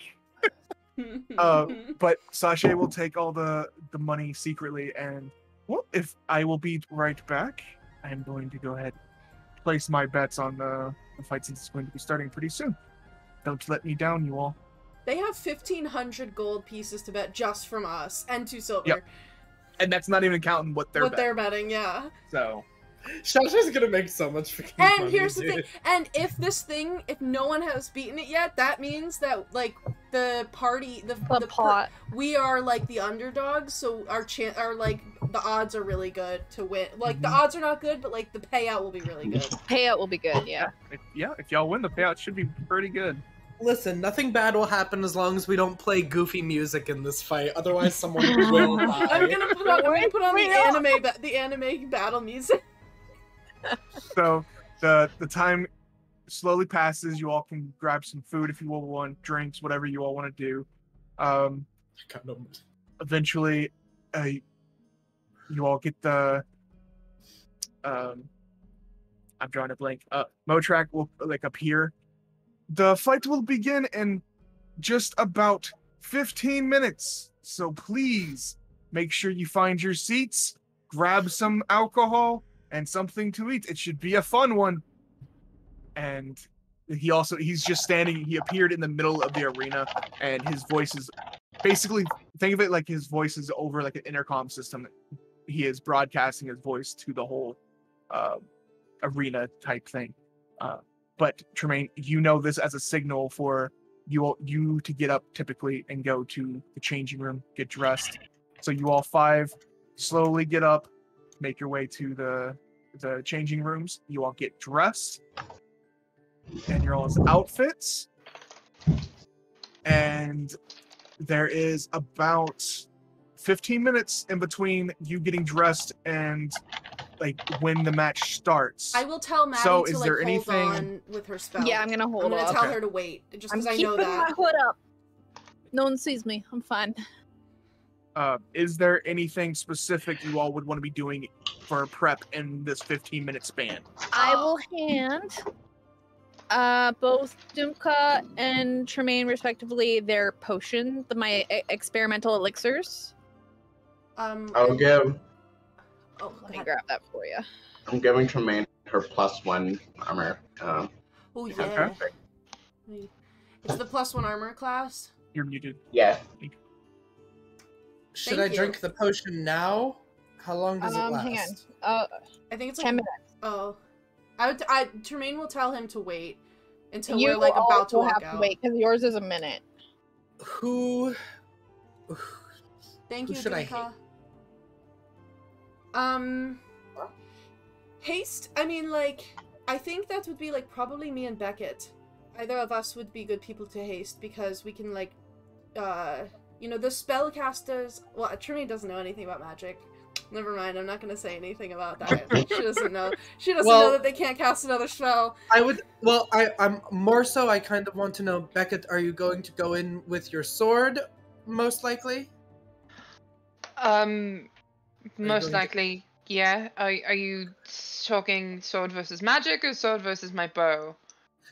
Sort of either, just more so because I want the people that are going to be up close to be able to be faster and, you know, more likely to dodge being hurt. So. I think given the fact that the arena is not very big, I'm going to be most helpful with my sword, so.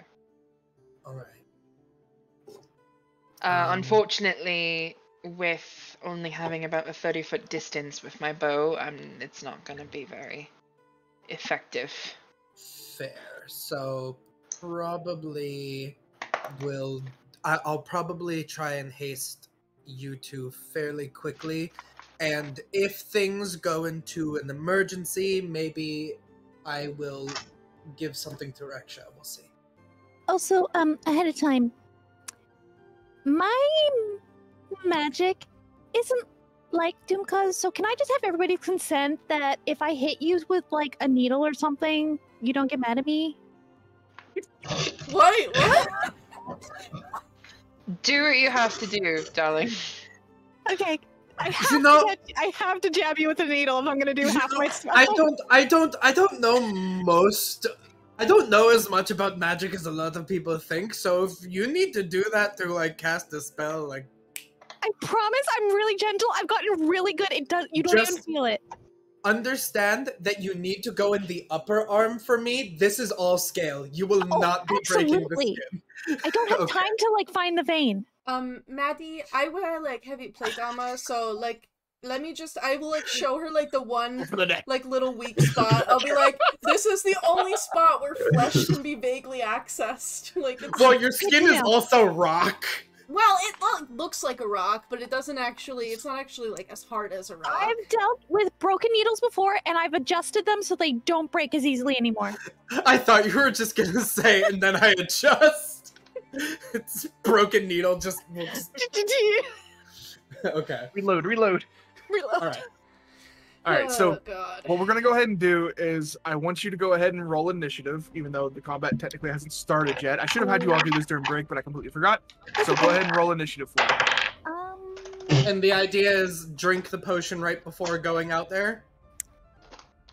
Or right as right as he's announcing, like, the countdown, like 3, 2, 1, go. Tremayne will, like, tell you that he's gonna, like, he basically announces the fight first, so as soon as he is out, then you drink it.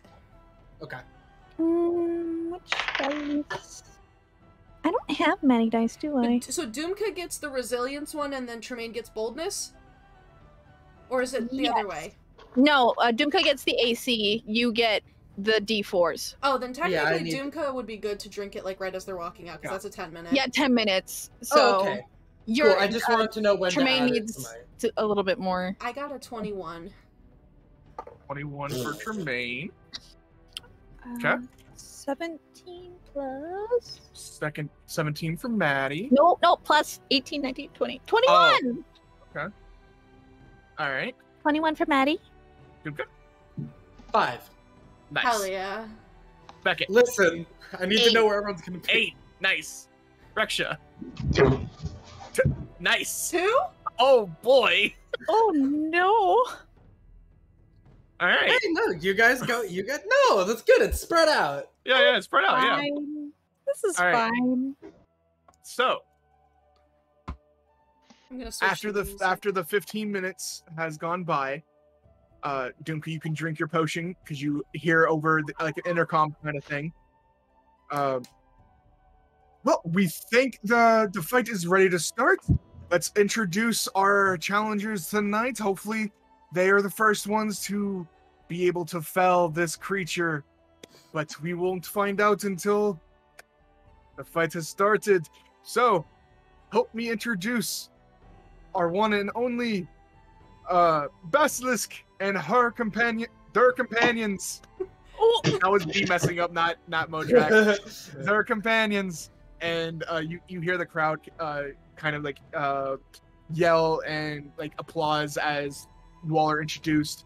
The gate kind of opens up, and you all are free to walk into the arena. And now, as you all walk into the arena, Modrak is standing there in the center, kind of has his hands extended towards you, like to motion that you all are entering from this side. And as you all enter, seeing the gashes in the ground, you can definitely tell that whatever this thing is has some kind of means of making pretty deep cuts into the terrain in this arena. But you all make your way into the arena, the center of the arena, and you hear the crowd yelling, cheering for you all, and now for our contestant tonight, we have the undefeated, the unstoppable. Oh, bye, bot.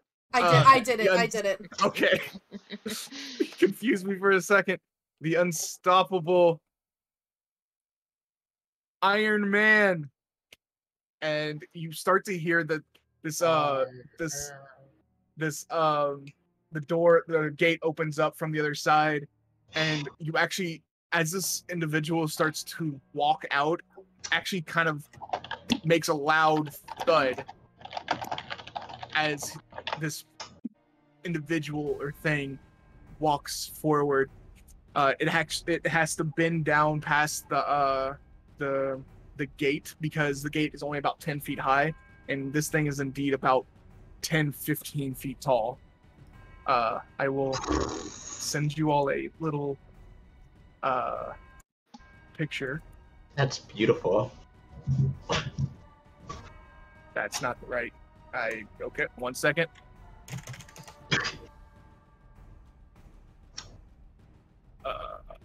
Where'd it go?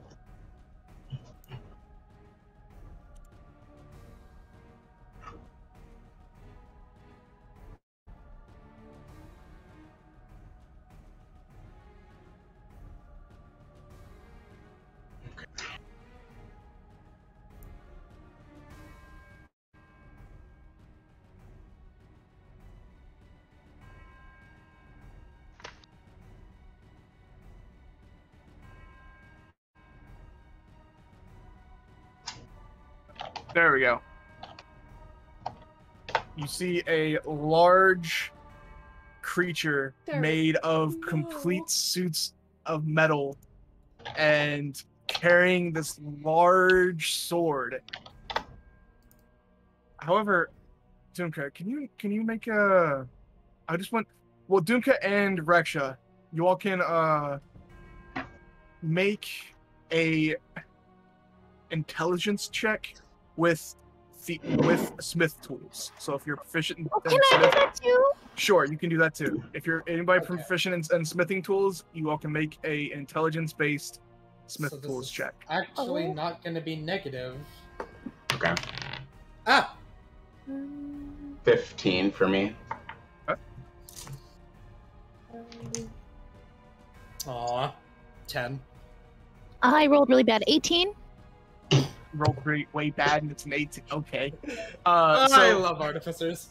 So Reksha and Matty, you all both, seeing as this thing enters the arena, when it was back in the darkness of the tunnel, just looked like normal, like your normal metal, like your iron or steel or whatever.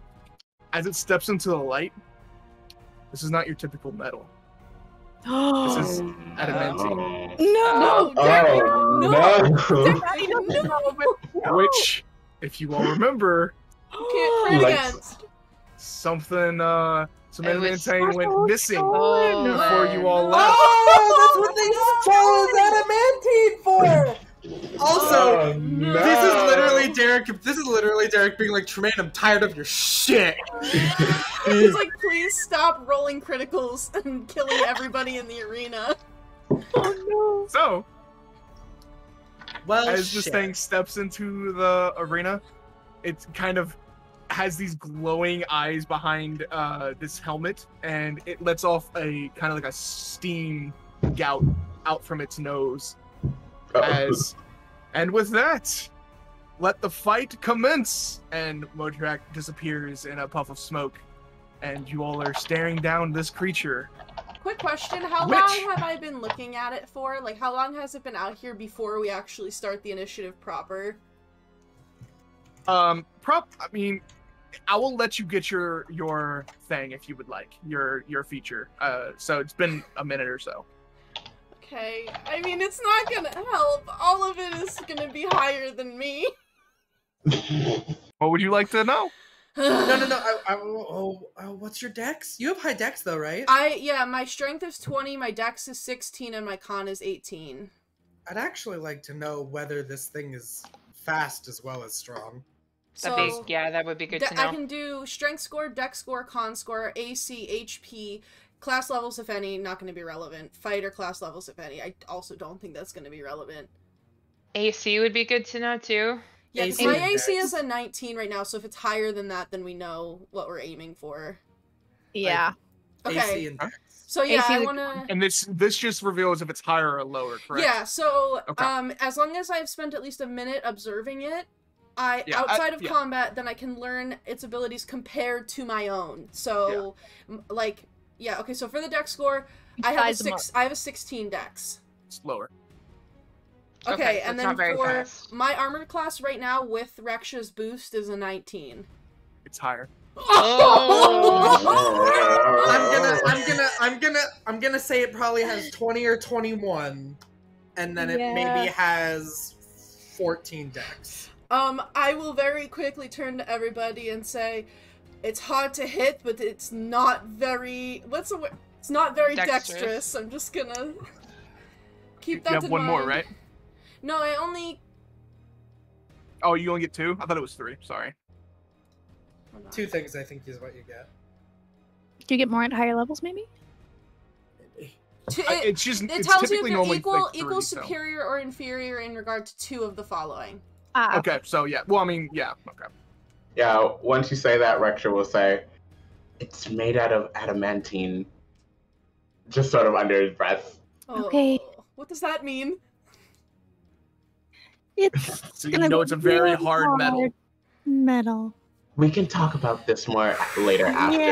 Yeah, Maddie's got stars in her eyes, but no one can see because she's disguised self. I think I know where all of that adamantine went. Perhaps we should have done something about it sooner. Can I drink my potion? Can I drink my potion? Did you cast haste before the start of the round, or are you not in the first round? No, I'm gonna do it on the first round. Okay, gotcha. I don't think it would be super fair. Okay. So Tremayne or Matty. Who has the highest dex? Okay, if you want to take first. Yeah, you're more. Yeah, she has higher dex than I do. Great. So I kind of just like lean over to Tremayne and I'm like, you said flashy, right? Yeah, but also just survival. It's good. Okay, well, I'm gonna give him a shout. I'm gonna pull out like a syringe, kind of like an EpiPen, and just jab you in the shoulder, and you get like a surge of steroids, and I cast Enlarge. How many added dice are you bringing on? I'm giving her a shit ton of like D4s. My God. She gets 2 extra D4s for this. Oh my god. Alright. I gotta look up the Enlarge spell and have it here. Here, I got you. Advantage on strength checks. You weigh 8 times more. Yeah, so you basically take up a 10 by 10 space. You are you grow, and you are the exact same size as this creature now. And the thing is that you grow proportionally, so it's like taking the corner and like dragging you up. You don't like just get taller. Yeah. Like you scale up. Okay. Yeah, now you're about basically everyone, don't get under my boots. Okay. What was in that? Arnold Schwarzenegger right now. What was in that? And booster with as you do this, steroids. as you do this, Maddie, the crowd like erupts and like cheers as Tremayne, or as the basilisk enlarges to be the same size. What are the rules as on this drugging your party members? Like, and I will back up behind this honking Tremayne, and I will pull out my gun and just like wait. All right, so you back up and you're behind Tremayne now. I'm like as far back as I can get. Okay, so you're okay. So yeah, you all were probably about 10 feet into the arena. So yeah, you back up right against the wall where the gate was, basically. And I guess so you're as a bonus action, I just attach the clip and wait because that's the end of my turn. You're probably about 20, 15 feet away from this creature. Perfect. So Tremayne, it is now your turn. Okay. I'm gonna attack him, and I'm just gonna take out my sword and I'm just gonna attack him. I'm just gonna swing at him. All right, go ahead and make your attack roll. Sorry. We can't do any crit hits, can we? God, this sucks. Yeah, no. We'll still hit, but no damage. Extra damage, yeah. No, yeah, it just makes it a normal hit. I'm gonna roll this die. We all have magic weapons, right? It doesn't negate adamantine, though. No, but I mean, like, so we won't at least also do, like, half damage or something. That's a 24 to hit with the extra bonus from Matty. Okay, yeah, that hits. Oh, okay. Okay, I roll 2d6. Oh my god, I'm so unprepared, y'all. Wait, is it the attack rolls that get, not the damage rolls, right? But the damage gets the enlarge. Gets the enlarge. Okay, so I just always have a d4 if I'm hitting something. That is... That's what I'm here for. That is 19 slashing damage for my first hit. Okay, I do have a question. Mm-hmm. What weapon are you using? My sword. Uh-oh. The magic sword? It's your +1, right? Yeah, it's my Penelope, my +1 great sword. Yeah, +1. Okay, this is what I wanted to make sure. So, you said 19, right? Mm-hmm. Okay. Why you... Just curious! And then I'm gonna hit it again. I'm gonna do it again. Okay, I'm sorry, I'm reading my maneuvers really quick to just make sure I know what they are.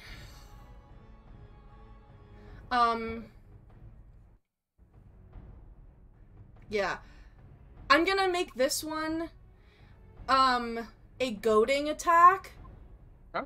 So, it's gonna have to, make a whiz save in a second.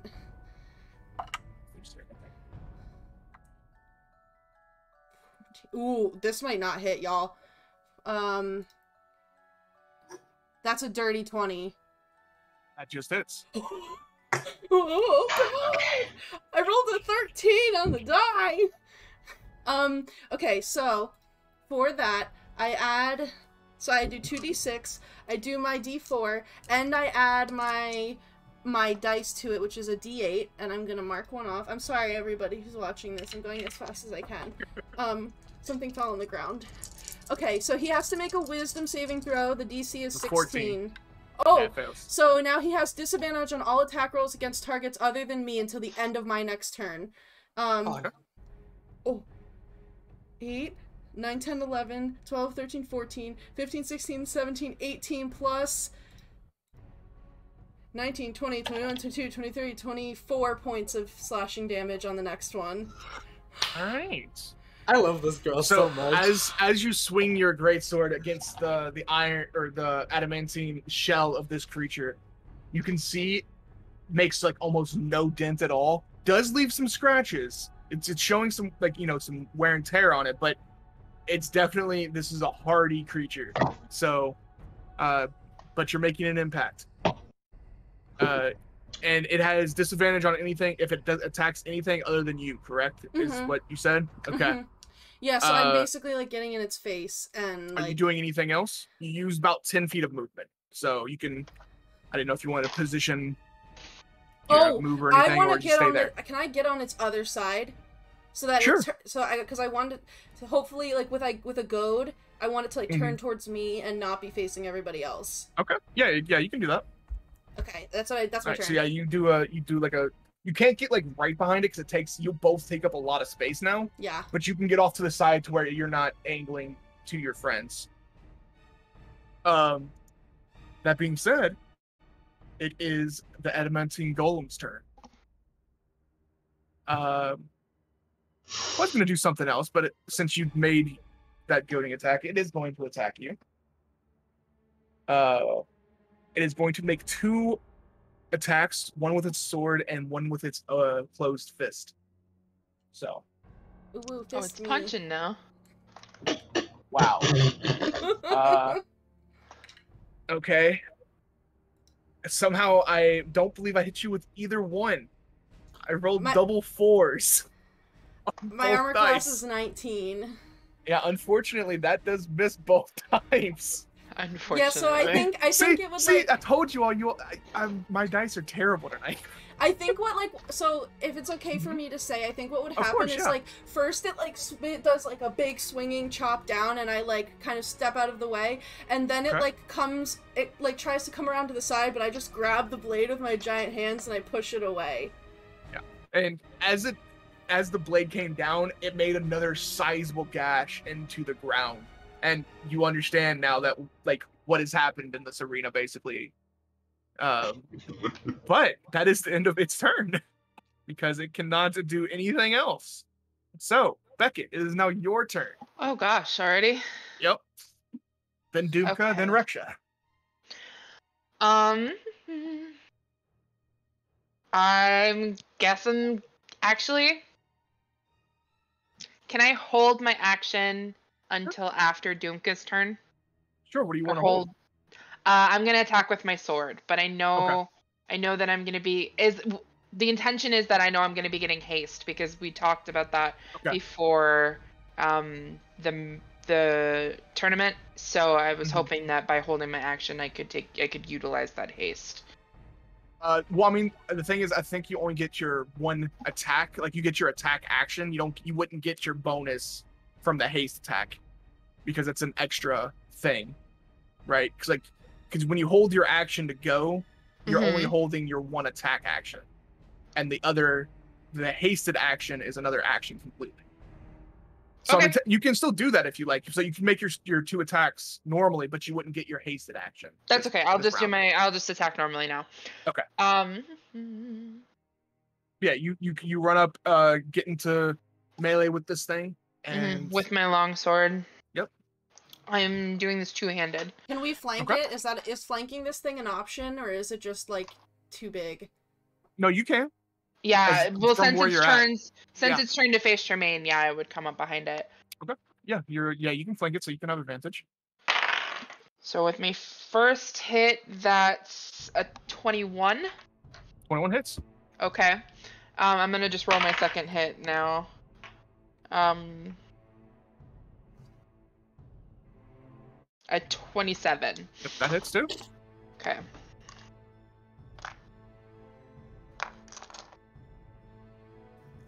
Y'all, we're kind of hot.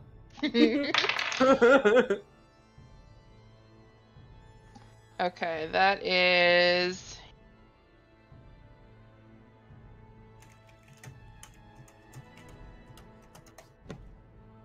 $24 points of slashing damage.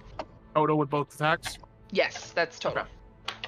And this is with a magical weapon, correct? Yeah, my +1 longsword. Okay, yeah. So yeah, you come up and swing twice against its back, whether it's back legs or if you try to go higher. And again, you can say you can see that you're making damage into this thing, but it is a very hardy creature. So, yeah. You want to do anything else with your turn? You have a bonus action? Nope. All right, so Dumka. No! Oh, sure. What would you like to do? You have your bonus action. I forgot to I'm gonna bonus action Hunter's Mark. Okay, perfect. Should have done that first, but it's always the Rangers always bonus action Hunter's Mark after they. That's how it happens on round 1, you know. I always so yeah, forget. You Hunter's Mark it. So Dumka, it is your turn. Alright, so I had said in chat earlier, but in case you didn't see, there isn't stats for a claw gauntlet, so I said, let's just say I made a quarterstaff, because that's easier to work with. Sure, that's fine. He's got this quarterstaff, it's just sort of like a nice long metal rod. He's looking up at the audience, and he's kind of twirling it, and he goes, why don't we try to make it go a little bit faster, no? And I'm going to gather up some yellow electric energy, slam the rod into the ground, and it sends it crackling along the ground as I will twin cast haste on Tremayne and Beckett. So we will go over this because it always gives you a lot of stuff. Your speed is doubled. You have a +2 bonus to AC. You have advantage on dex saves. And you gain an additional action, which can be 1 weapon attack, the dash action, the disengage action, the hide action, or use an object action. I just want to say my armor class is higher than it's now. Yeah. Yeah, so you can attack, but so if you have 30 feet, you have 60 now, and you can also just get an extra dash in there for 120 if you want to just run laps around here again. but if you want to... But if you want to disengage after attacks, you can do that pretty much for free. So he slams that down, and he charges you up with electricity, which I believe this is the first time it's happened to Beckett, so you just feel an adrenaline rush of energy as the magic pours over you. And then...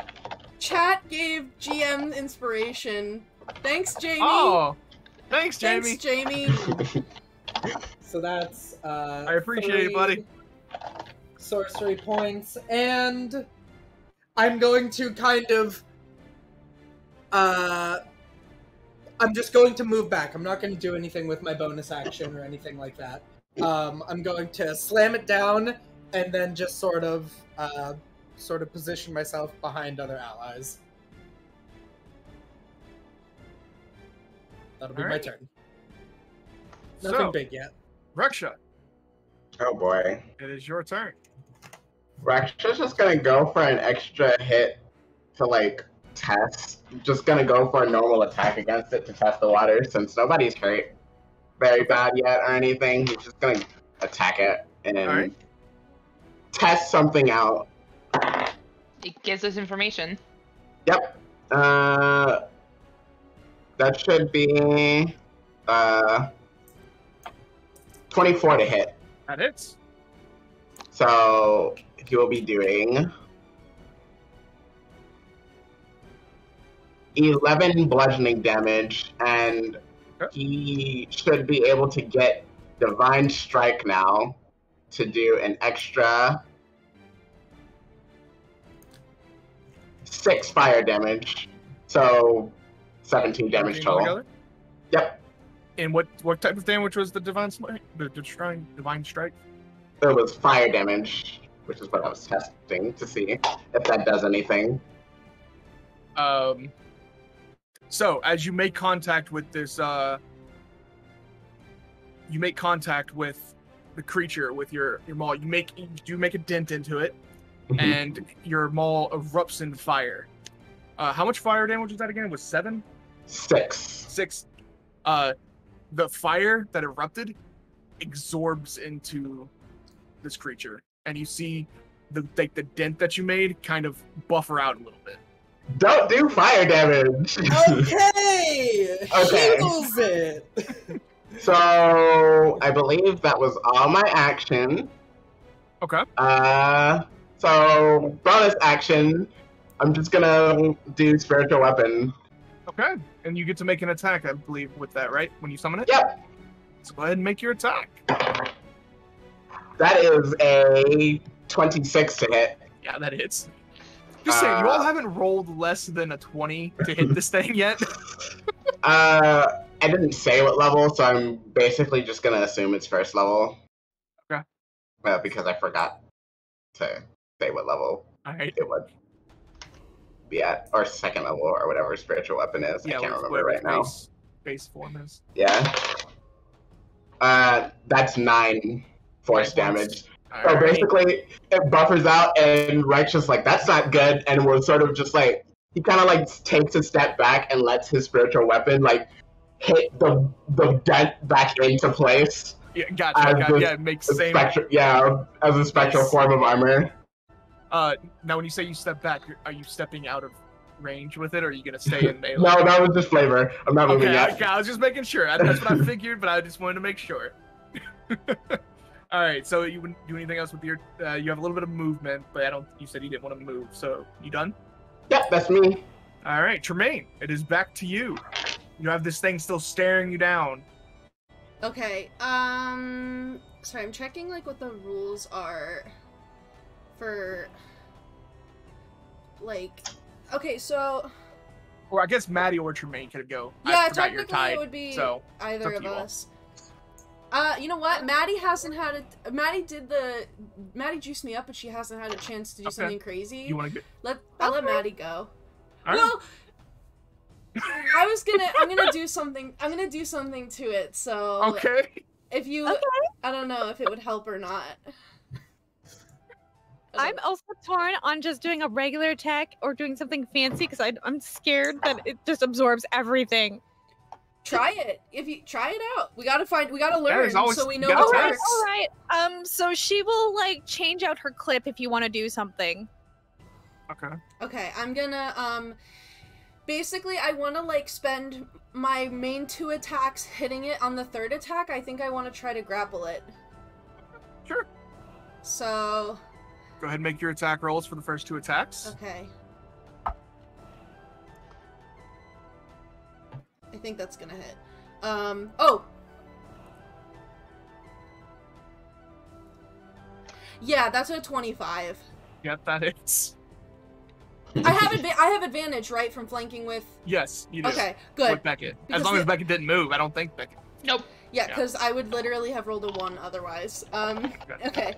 So then I'm gonna roll this. And Aleas. Oh my god. 17 points of slashing damage. Okay. I can't attack it with a 2-handed weapon if I'm grappling it, right? Because that takes... Okay. Yeah. So then I'm gonna hit it again. Alright. Oh god. Yo, this dice just rolled 2 ones in a row. Oh my god. Okay, so that...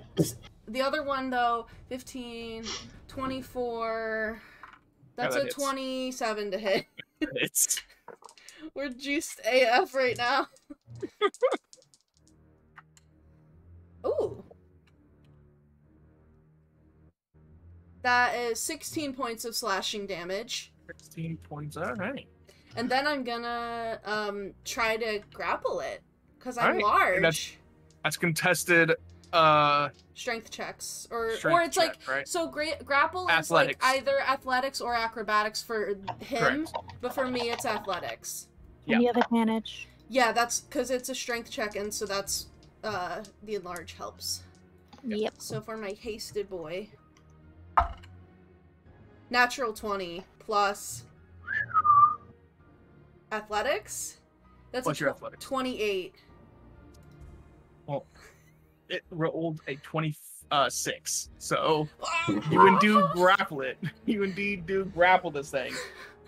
Yeah, so I'm just like trying to like pin its hands. Like, no, I'm the same size as it. I'm putting it in the dang chokehold. I'm chokeholding the robot. You put it in a chokehold. Yeah, that's my turn. All right. So now, Matty, it's your turn. All right. So,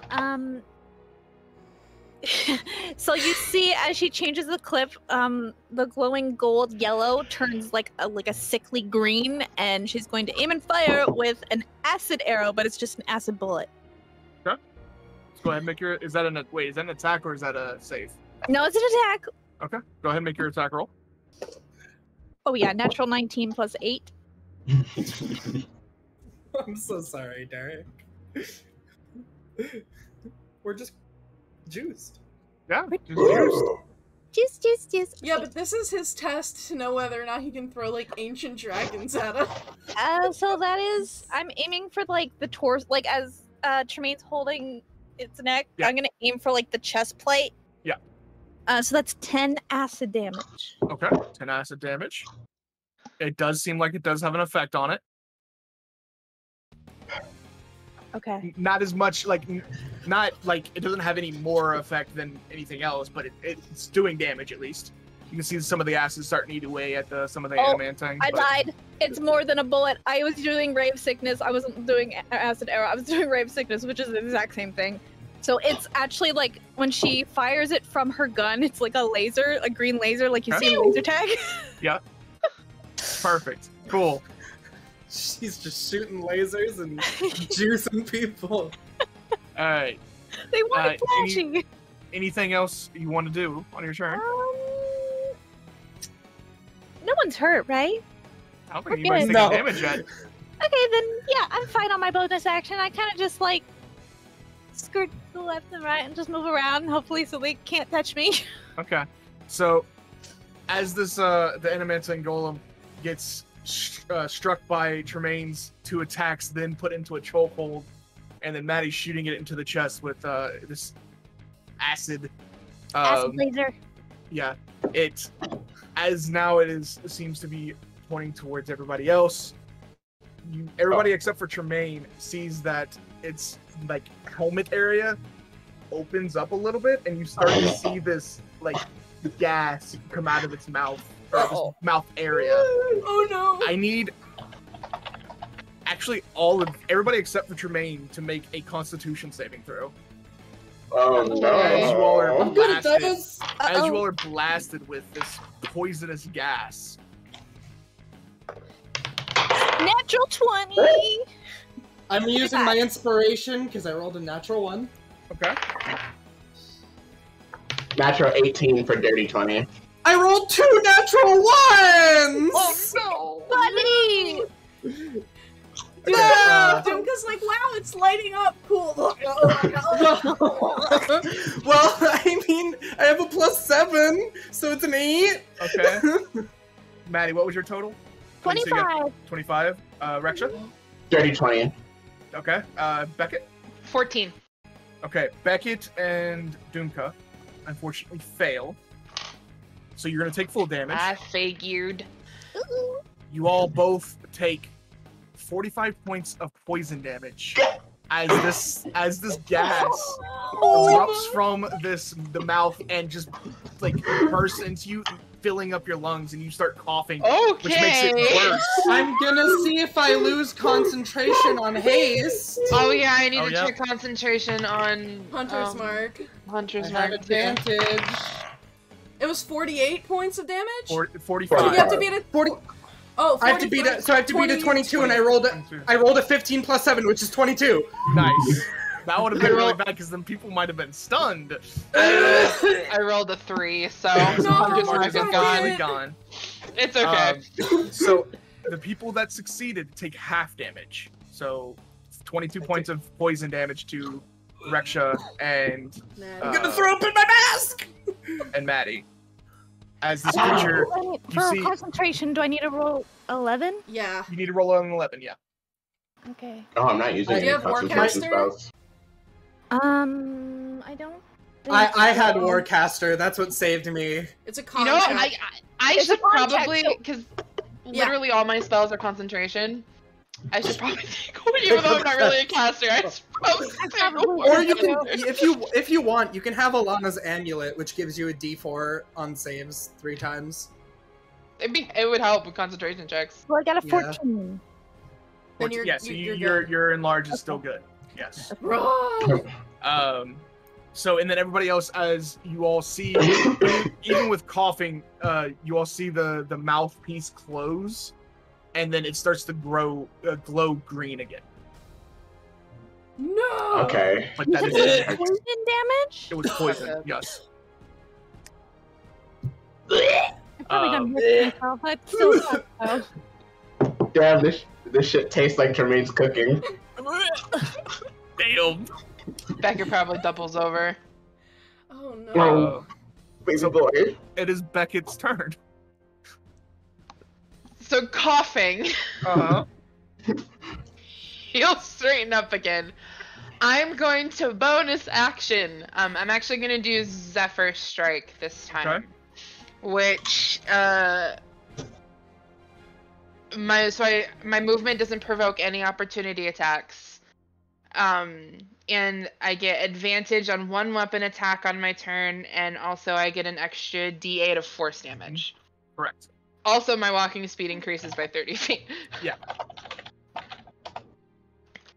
Okay, so with that, I'm going to take my 2 attacks for my first action. Okay. So you get advantage on the first attack. Yeah. Well, technically, you get advantage on both because it's yeah. Quick question: do you know why? So for my longsword, so it's a D8 one-handed and it's a D10 two-handed. But for one-handed, it's 1D8 plus 8, and for two-handed, it's 1D10 plus 6. Do you know why there's a discrepancy there? Wait, what is it? Is it your fighting style, maybe? Do you have dueling? Maybe. I might. Hold on. Wait. I think if dueling adds 2 bonus damage to your weapon, right? Yeah, if you're holding one, if you have the dueling fighting style and you're holding 1 weapon in your main hand and no weapon in your offhand, you have plus 2. You're right. That's what it is. Why. Thank you. Question: what was this like? What was the save that Beckett needed to beat? Like, you rolled a 14, right, for the con save? Yeah. What did you need to beat it? We don't know. We don't know. Because I'm new to Artificer. I just realized I have Flash of Genius, so I can if I can see you within 30 feet, I can add a +5 to the roll. Would a 19 save Beckett's? You have to decide if you want to use it or not. I'll use it. I'll try because I've never used it before. Okay. So Beckett, you take half damage. Okay, so I add. You're gonna add 22 back. 23 back. Or 23 back. Yeah. Okay. 23 back. Yep. Nice. Alright. So now I will take my attack. Sorry, I'm learning how to. You're fine. You're okay. You're fine. I will actually do this one-handed. I'm just curious to see how much of a difference it makes. So the first attack, 15, which doesn't hit. Unfortunately, 15 misses. So my no, second. Good thing it is on your first hit, so your Zephyr Strike is not wasted. So. Correct. Yeah. Second is much better, 21. That hits. And then I'm gonna use my hasted action to take another hit. Okay. Which is also a 21. That hits. Okay. 4. 9.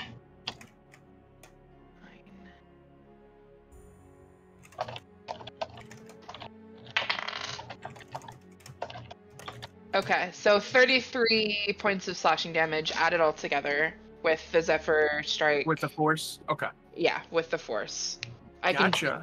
The force separately was 8 No, you're fine. damage if You're you fine. need it. Okay. So yeah, you make 2 strikes against this thing, against its chest because it's now facing you. And you can definitely tell that these strikes are starting to compound onto the metal, and it's starting to show some wear and tear now, but still doesn't. It's still standing strong. And yeah. Did you want to use your movement to move away? Because you do technically have the effect of Zephyr Strike. I do. No, I want to stay up close so that its attention is either on me or Tremayne, so that our spellcasters have gotcha. More of a chance. So All right. I will stay where I am. Dumka, it is now your turn. I'm coming for you. Hold on. Now I'm pissed off. I'm going to swirl my staff around, and we're gonna see if I heal it with lightning. Okay. And this lightning bolt? Lightning bolt. I will swirl my staff around and charge up electricity, and then shoot a lightning bolt at it. That's a dex save. Right. Well, that's a natural 20. Oh no! So it's the thing which we know it's not great at. Oh, it had a 19. It has a minus. So it's really not Dexy. Well, but still beats my DC. It takes half damage. It will take half damage. So let's see here. Boop. Boop. It is lightning, so I get to add an extra 4. So 34 lightning damage halved to 16? No. 17. 17. 17 lightning damage. Yeah, it strikes the like the side of it, so you don't hit any of your friends in the crossfire, and you see it like just like arc through it, and it kind of like Tremayne. This doesn't do any damage to you, but for flavor, it kind of like gives you a little shock, like a little jolt there, and I mean, it seems to. It goes through creatures. Yeah, so if I have to not, I don't want to hit Tremayne.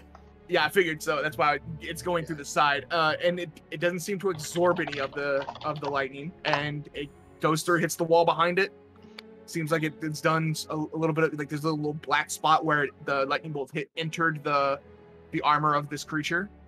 So, anything else? Nice. And then I'm going to I'm gonna run up. Okay. I wanna yes, I know the sorcerer's getting in melee, but I don't like it venting poison gas everywhere, and I saw it didn't get Tremayne because Tremayne's behind it, so I'm going to run around and get behind it. Okay. And I'm gonna quicken a shocking grasp and slap it in the ankle. Okay. I technically think this would be an advantage because it doesn't even have an advantage if you attack something that's has metal armor. Yeah, and it's all metal. It's all metal, so you would have advantage on this attack. Hey, come on, Dumka. 25 with advantage. 25 with that definitely hits. Wonderful. Let me just make sure and see if I can add, because this is a different spell. Let me see if I can add the +4 again to it. Like on the same turn. Yeah, on the same turn. Sorceress, elemental. When you cast a spell that deals damage of the type associated with your ancestor, you can add +4 to 1 damage roll of that spell. Yep, so I can add it again. Cool. So I'm gonna slap it in the ankle, and I send more electricity up it. For...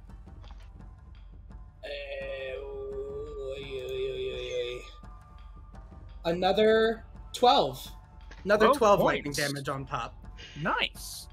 And it loses any reactions that it has. Okay. So then I will try and hide behind Big Tremayne. So I will now move out of the way. Maybe. You're still technically will be in melee because Tremayne's like basically right up against the wall to it. Yeah. But you are behind her technically. But yeah, I'm hiding by Tremuscle. Yeah.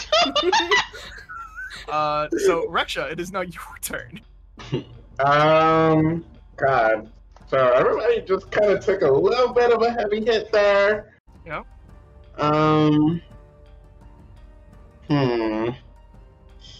I think, first of all, I'm going to use my bonus action to smack it. Okay, go ahead and make your attack roll with your spiritual weapon. Okay, natural 18 plus, I think, 6. Yeah. Yeah. So it will take another d8 plus 4. 11 force damage. 11 force damage. Nice. Okay.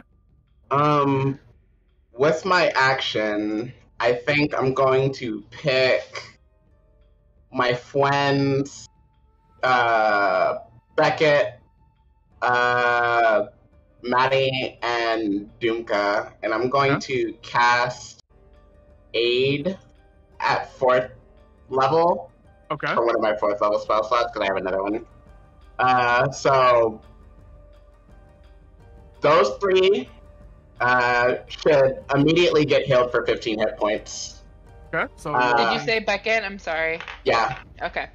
You all get 15 hit points of healing, and then your hit point maximum also increases by 15. Nice. Ooh.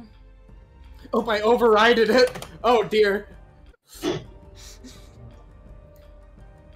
Anything else with your turn, Reksha? That should be my action and bonus action. Would you like to describe what your aid looks like? Oh god, I didn't think about that. Sure. It's basically, he just kind of stops his thing onto the ground, and the armor that he's wearing just kind of comes up and goes over you, and then disappears in like a puff of smoke. All right. So it is now either Tremayne or Matty's turn. Whoever wants to go first. I mean, I got one thing that I do. It's my only kit, my only move. So Matty, if you need time, I can go. Who's still hurt? I'm good. Dumka is only missing, like, 8 hit points. probably still kind of hurt. But he's a beefy boy. Reksha, how you doing?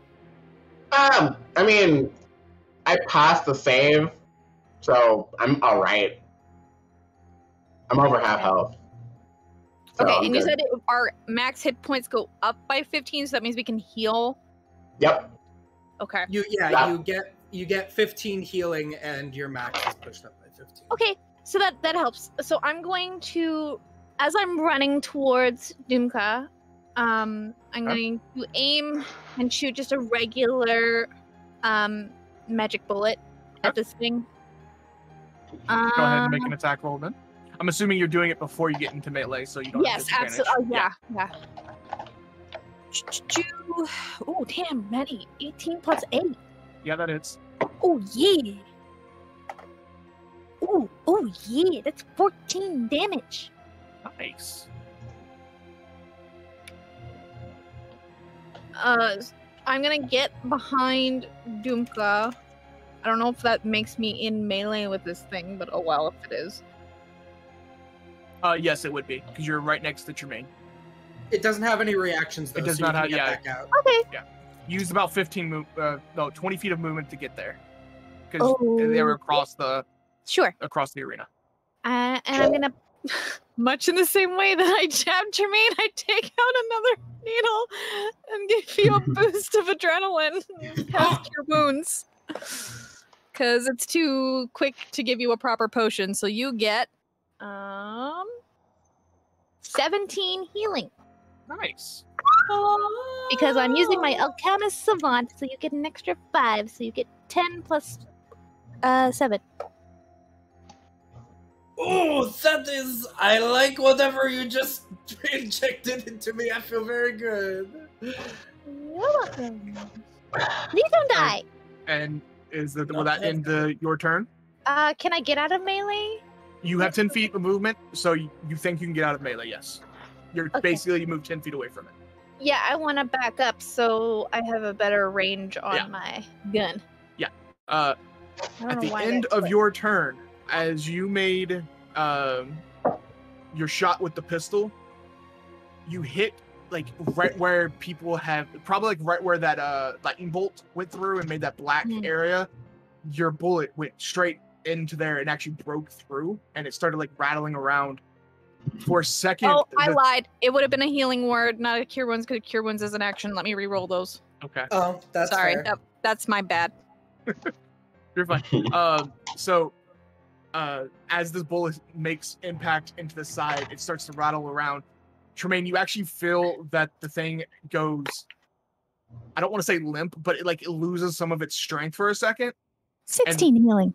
Basically, 16. So, and then Motrak comes over the intercom, or you hear him over basically an intercom, and it looks like we have the first group that has lowered it enough for it to have to recharge.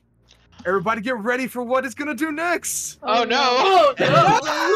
As he says this, I need everybody within 10 feet of it, so that's everybody except for Reksha.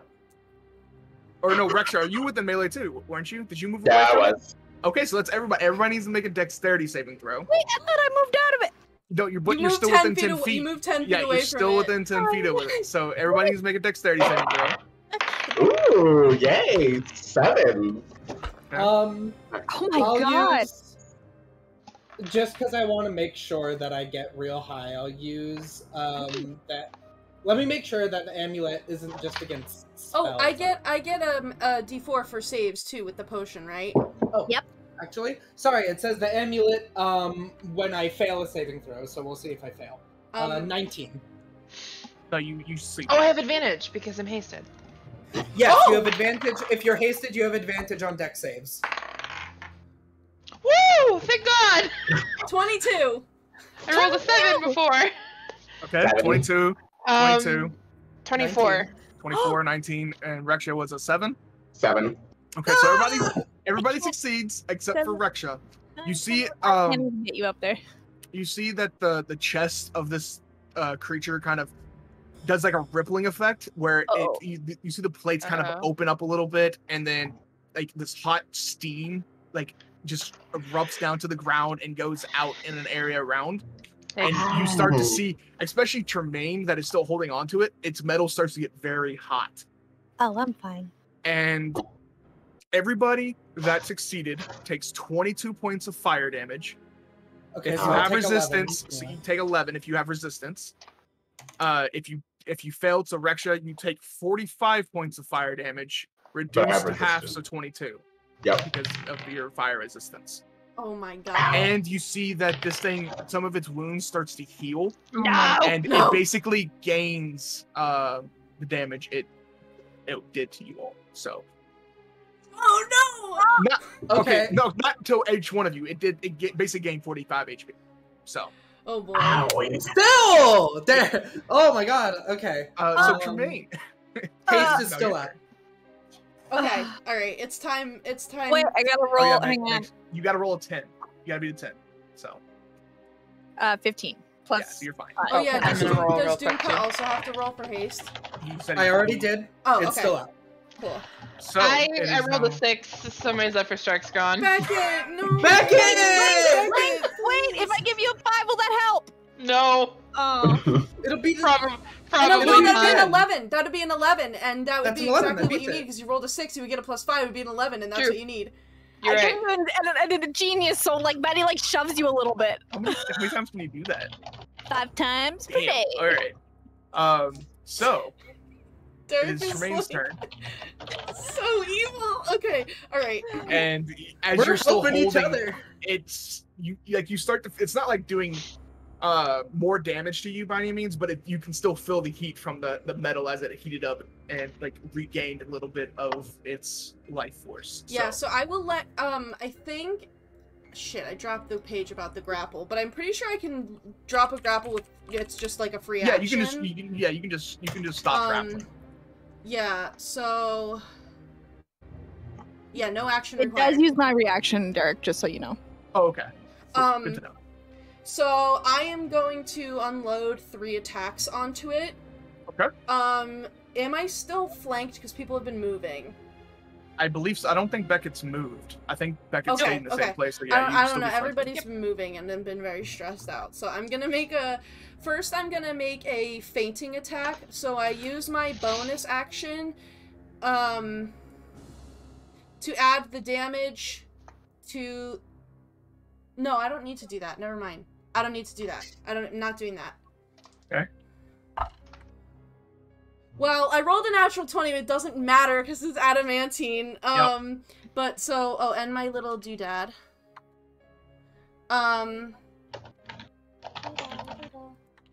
So I would just like to point that you do get a natural 20 in this fight. course. now. I do Yeah, get a of natural course. 20 in this fight. I rolled a 16 and a 20, so that's 29. Yeah, you hit. 30, You're 31. That's a Yeah, you hit. okay. So I am going to roll 2d6 plus 1d4. Oh, 5. That's only a 1, 6. 8 plus 6 is 14 points of slashing Okay. damage for my first hit. And then I'm gonna hit it again. I'm sorry for what I'm about to do, everybody. Are you gonna? Oh wait, if I get a natural 20, I do a thing. Hold on. Its movement speed is reduced by 10 feet, and it also, when I deal a critical hit, I grievously wound it, so until the start of my next turn, it has disadvantage on all attack rolls. Okay. Its speed is reduced by 10. Gotcha. Adamantine don't care about that. Yeah. So I'm getting a great weapon master. Okay. Go ahead and Great Weapon Master. And I have a maneuver that I can add to an attack roll before I know the results, but after I make the roll, so I might do that, depending Okay. on what happens. I don't need it. No, wait! 12. So that's 17 minus 5 is 12. plus 4 is 16, plus 9 is 25 to hit. Well, I'm sorry. What was the number? With the -5, it's a 25 to hit. Yeah, that is. I think this is Victoria's favorite character. I had to look it up. When you hit a critical hit on a adamantine thing, it makes it a normal hit. Normal hit, so it doesn't count. It doesn't have this advantage on its attacks. Oh, okay. I thought it was makes just it a normal I thought it attack. was you didn't do the critical damage. Okay. Yeah, that's what I thought it was too, and that's why I normal wanted to hit. look it up. Okay. Yeah. So that is 4. I rolled 3 4, so 4 is 12, plus 10 is 22, plus 6 is 28 slashing damage. Okay. And I'm gonna do my hasted attack. Yep. Go ahead.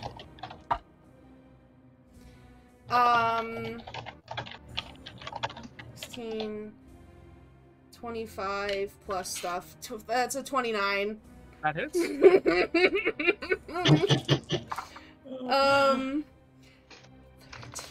That's 19 points of slashing damage. Okay. And then I'm gonna action search, and I'm gonna do 2 Okay. more hits. Sure. Go ahead and I'm attack. sorry, everybody! You're fine. I'm punishing him for healing. Yeah, okay, so I basically just, like, cut across, and then, like, stab in, and then I pull back, and I just feel this juice from my friends. Like, I've been buzzed and juiced, and I'm ready to go. And you know what? I'm gonna do another Great Weapon Master. Alright, go ahead. 6. I can't stop smiling. The amount of math that she's doing at any given moment. I'm gonna use my thing to add, I'm gonna use my precision attack to add a d8 to the attack roll.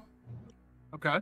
So that is when I make a weapon attack roll, I can expend a superiority die to add it to the roll before or after the roll, but before any effects are applied.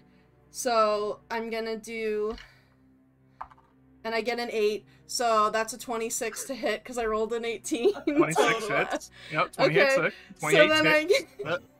I get to add another, so that's 10, 14, 24, that's 30 points of slashing damage. 30 points of slashing, okay. I'm sorry for all my friends that have to be in melee with this, but thank you for helping me. And then I'm gonna do another Great Weapon Master. I'm gonna do this one as a goading attack, just to, like, cherry on top. Okay. Sure. Yeah, 5. I rolled 2 ones? Double 1! It had to happen It at had some to- point. Snake eyes. Yeah, so that goading attack is when I hit, so I don't have to use the point for that. So Yeah, so I miss. you just watch as this enlarged Tremayne with her a great sword just make these, like, flurry of slashes against this thing.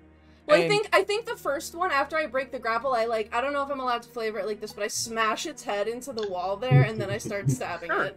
Yeah, sure, that works. But yeah, so she just unleashes into this thing, and you can see that it's starting, as you slammed its head, it kind of, like, stumbles back a little bit, and you just go to town on it, and it is actually looking very rough. There's a lot of gashes into it, and you can definitely tell that it's probably on its last legs. Yo, here. Derek, do you know how much So- damage I just did? Because I was not A keeping lot. track. No, I don't. There was like A lot. 30 and then like Yeah. 26 and then like 22. I Yeah. mean, you're Like, in like over the 100, 80s. definitely. Like, or well, it might not be over. Close- but yeah, you close did a to lot. it. Oh, You're Okay. you're like over 80 for Yeah. sure. That is my turn. So it is now the creature's turn. wait, is it my turn? No, you already went. You win. You Yeah. I went. You healed. healed me. Okay. I did heal. Never Yeah. mind. It is now the creature's turn, and seeing how you just did all of this damage to it, it is going to turn and face you, and it is going to make 2 attacks against you. I One with, and it's actually going to use 2 sword attacks against you give it to instead me. of a sword and a slam. Your AC is 21. I'm so juiced up right now. I trained us has no fear of anything. Okay. So that first hit is a 30. Yeah, that'll hit. Yeah. Gonna use the inspiration that Jamie gave me for the second hit. No. You can blame Jamie. That's a natural 20. I will blame Jamie. Whenever you use inspiration, you always get a natural 20. It's because So, Jamie is first- fucking cursed. I should have second winded as my bonus action. It's fine. I'll be fine. The First first chug hit, some alcohol. Oh yeah. I keep forgetting that I have that. you take 21 points of slashing damage from the first hit. Mm-hmm. Ooh. Second hit. We're below half now. Uh-oh. She's good.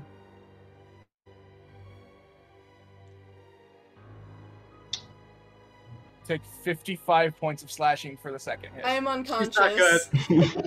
Sorry, wait, how much was that? 55. I rolled like really high on the dice roll. It was a 9 and a 10 on the dice roll, and then I had another number. 41 hit points. I should have second. So as this creature just turns around from the onslaught of big Tremayne unleashing onto the creature, just takes its sword, and this is a sword like it's bigger than Tremayne's sword, but it's using one hand, and just cuts straight into the basilisk's armor, and you see that the side of the armor is dented in. You can see some blood pouring out of the dents, and she collapses to the ground. But that is the end of its turn. So Beckett, No! The armor! I mean, basilisk! Beckett, it is your turn. Indeed. Okay. I don't know how necessary it is, but I want to have one of my spells up, so I'm gonna cast Hunter's Mark again. Okay, sure. Tremayne will be fine. Maybe should I heal her? I Well, have a you potion. can't. Oh, I you can't, have can a I? potion. I mean, Wait, didn't your Hunter Mark I stay also because I have- gave you that inspo, that Flash of No. Genius? It was Zephyr Strike. that was a Zephyr came. Strike. I mean, That's what it I think Beckett is poised to do some good damage now with the Zephyr Strike, and like Well, does Matty she- and Hunter's Mark. Becket's already used Zephyr Oh. Strike. Yeah, to do its Hunter's damage, Mark is so up you can now. only do it once. Yeah. I'm fine. We got a bunch of people Okay. who can heal. Okay. Alright. So I'll go for my first two attacks. This is not at advantage. Not at anymore. advantage, right? Yeah, okay. One-handed. Sure. The first one is a 22, That hits. and the second one, is a 28. That hits. Okay, so I'll roll for those first.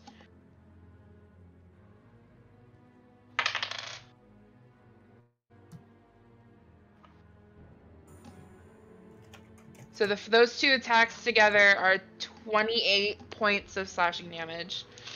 Both And together. then- Yeah, you said. Yeah. And then I'm gonna use once more my hasted attack. Oh, well, hold on. How would you Go like ahead. to do this? Oh, okay. Oh! I had 20 HP left. Okay. So I won't use my hasted attack Yep. then. So he's probably had like sparks kind of like running through his armor and up and down his weapon and like over his just body in general because of the haste that was given to him by Dumka. So he sees Tremayne go down and he turns back to it. He'll kick out with his foot to try and knock it off of its feet and then just two-handed stab down into it. Nice. Yeah, you come like stabbing down right on top of you find this the right like groove in like its plated armor, Yeah. and you go right into the chest, and you can start to hear some of like the gears and it's the things that are making this this construct up. You start to hear grinding, and you can start then- you start to see the eyes start to flicker, and So as it's like starting to die, like so first attack just starting to die, Mhm. foot on top of it, yank the sword out one more time. Okay. Yeah, and with the second impact, the eyes, the lights in the eyes they officially actually die out, and there is no more yellow energy coming from the pupils. His hair is probably like, because he always usually wears his hair back. His hair is probably like falling out of its ponytail, and he's all sweaty. And he'll pull his sword out, and he'll turn, and he'll point to Tremayne. He's probably breathing really hard, and he doesn't really say anything other than just like a point, like, go get her. I cast healing word on Tremayne! As the creature falls to the ground, you hear Motrak come over on the speakers basically again. And astounding, the Basilisk and their companions are able to take down this undefeated beast. And you hear the crowd like erupt in cheers, and you see Motrak actually appears into the center of the arena, probably like right next to one of you all. As Motrak talking, I like slide on my knees over to Tremayne and give her another boost and do Cure Wounds at 2nd level, so you get 20. Reksha did healing word too. You get an extra 20 healing, so you can like. So 20, and then whatever Beckett healed you from originally. Reksha. Oh, Reksha. Sorry, what does Reksha give? I got you. Because I only did it at 1st level, so that's 5. Okay. That's okay. So hey, that's enough. You come to while hearing this this announcement over the basically speakers, and you wake up. You look over, you see that this creature is on the ground, and Matty's standing over the top of you. Am I like still large and fast? You are still large and fast, technically, yes. I stand up. You won't be fast for much longer. I stand up and very heroically like put my foot on it, like I have one foot on it, and I stand up like nothing happened. I just went to sleep. I rested my eyes for a little. As you there's do that, the wave of leopard. Yeah, exactly. You're just actually stuck there. No one can see your face, so they can't see that you're actually stunned. They just think you're just posing still. the crowd is still like cheering and screaming. Beckett in the corner, like. Yeah, he's like got like one hand like on his waist, like just like. Dumka's hopping up and down with waving both hands, going like. But also then Motrak comes over again, and with that, I think our fight is over for the evening. Please feel free to collect your winnings, or if you were unfortunately, but finish your drinks, finish your food, mingle, and we're definitely going to have to find another fight for these individuals. Oh, does he sound? Yeah, I was about to say, does he sound mad that we won? This guy's been trying to kill you for months. Is he mad that we won? I wanted to know if he sounded. Yeah. If you want to make an insight, you can. 4. No.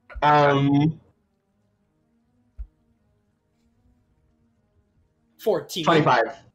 25. Okay. When he says this, it does not sound like he's being like deceitful or like deceptive in any means. He's actually the crowd really liked the fight, so he sounds actually relatively happy about it because the crowd, and also they probably just made a lot of money. Yeah, because this thing was this adamantine. This creature was probably undefeated, like undefeated for a while since you've been gone, and probably just made a lot of money for the Myriad since you all defeated it. But he motions for you all to go back to the changing room that you all came out of, and you see some of the people making their way over to the desk. Making their way. And they the crowd, I mean, you can still see the crowd is still talking. They're still really loud, and just basically they're talking about the fight, all the things that happened, how it looked like it was getting close there at the end, and all that. Like, a lot of people had fun, it seems like, this evening. So nice. But you all can go get changed. If you all want to have a conversation in the changing room, be my guest. If not, you all can meet Sasha back at their table.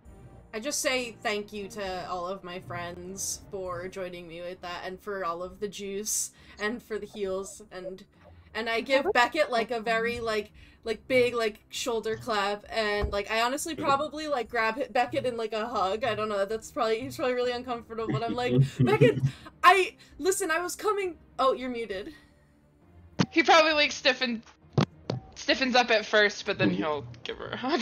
Yeah, I'll give him a hug and be like, listen, Beckett, I was resting my eyes for a little bit, but I saw you pulling your blade out of its fallen body, so good job on the win there. Thank you. That was so much fun. You guys look You were so resting your fun. eyes. Reksha, thank you so much for healing me, and you too, Matty. That's much appreciated. Absolutely. And Dumka, the lightning bolt was a nice touch. It's fun being down here, right? It is. That was kind really fun. How did everyone like being speedy? That Yeah. looked really cool. It was helpful up until and he's laughing. He's not like upset until the very last moment where I It felt like has a absolute ass. There's like a little bit of a kink in this, but I just don't think that the body is meant to be holding that much magic in it at any given time. Yeah, being fast and also being the same size as it was just like a great feeling, and I wish I was always like that. So now what did we tell the Marquis about the missing adamantine? You know, that's an issue for, that's a conversation for another location, I think. Who wants to clean the vomit out of my mask? But that's Reksha starts walking out. Okay. We all, literally, the rest of us are just like, bye. I believe we have some winnings to collect. Oh, I got. Oh, there's like 4 silver calling my name. Wait, I have a question. Yeah. Did I pass? Let's go get some money. Yeah, you definitely passed. Okay. Let's go Let's meet go get Shashay, some like, money. outside of the venue and to see what we get. So all of our money is doubled. You'll find out. Oh, So you all exit the changing room. You find Sashay sitting at their table, and you all said you all want to take it outside of the venue. You don't want to do this Yeah. inside? Yeah, we're gonna Yeah. walk home with Shashay and then, like, a couple Okay. blocks down do it. All right. So yeah, you all walk out into the streets and make your way towards Sashay's house, where they that was a very entertaining fight, you all. That was It was, actually really fun. Like, was I actually so really fun. enjoyed that. That's good. You had me worried there for a second, though, Tremayne. I was resting Looked like my you took- eyes. You took a little nap. I Of- needed a of little course. rest. I rest. Right. Of course. Yeah, you attacked so many times that last. So I think, That was I a think, lot of like movement. yeah, that would stress my body too. So I understand. It's what I'm kind of like known for, because like everyone thinks basilisks because they're like kind of like bigger and they like turn people to stone, that like they're slow, but like if you don't watch yourself, they got like a bunch of arms and they'll get you with all of them. That I will take your words on it. So you all made us quite a bit of money. And they will start to hand out pouches of coin. Tremayne, as you get yours, you have now 150 platinum pieces. Oh my god, so Nice. we tripled everything? Yeah. Oh, Yep, it was 3 to 1 odds. 6 silver, baby. Matty, you get handed a pouch of 60 platinum. Ooh. Beckett, 150. Nice. Reksha, 900 gold, but that is in platinum pieces. So you Okay. can put it down as 900 gold if you want. 90 It's whatever you want to platinum. do, but it is in platinum pieces. So 90 platinum technically. So after handing everybody else, they will. And here you go, the one that made the most money, and it just hands this little sack of like coins and place it into your hand, and I am surprised they even gave a purse for it, to be entirely honest. I think this purse is like probably... Yeah, I think I maybe made like about a gold just from also getting the coin purse with it. you get the sense that they made one like big bet and not like 6 smaller yeah, no, that would have been bets. shady Yeah, as fuck. so Yeah. How much did but you bet, You Shashay? have made me quite a bit of money. I know it is never a bad thing to bet against you. That if my friend bet against me, I would kick your ass. I would never. I have full faith in your capabilities in the arena. So, and this will definitely fund my trip that I am planning on taking, which I am actually hoping to talk to you about joining me. But we can have that discussion when it's not this late at night. And I quite frankly am very tired. But It's a fun future project. I walked away with 1,500 platinum pieces. Holy sh! Bro. Oh my They bet 500 platinum on the fight. God.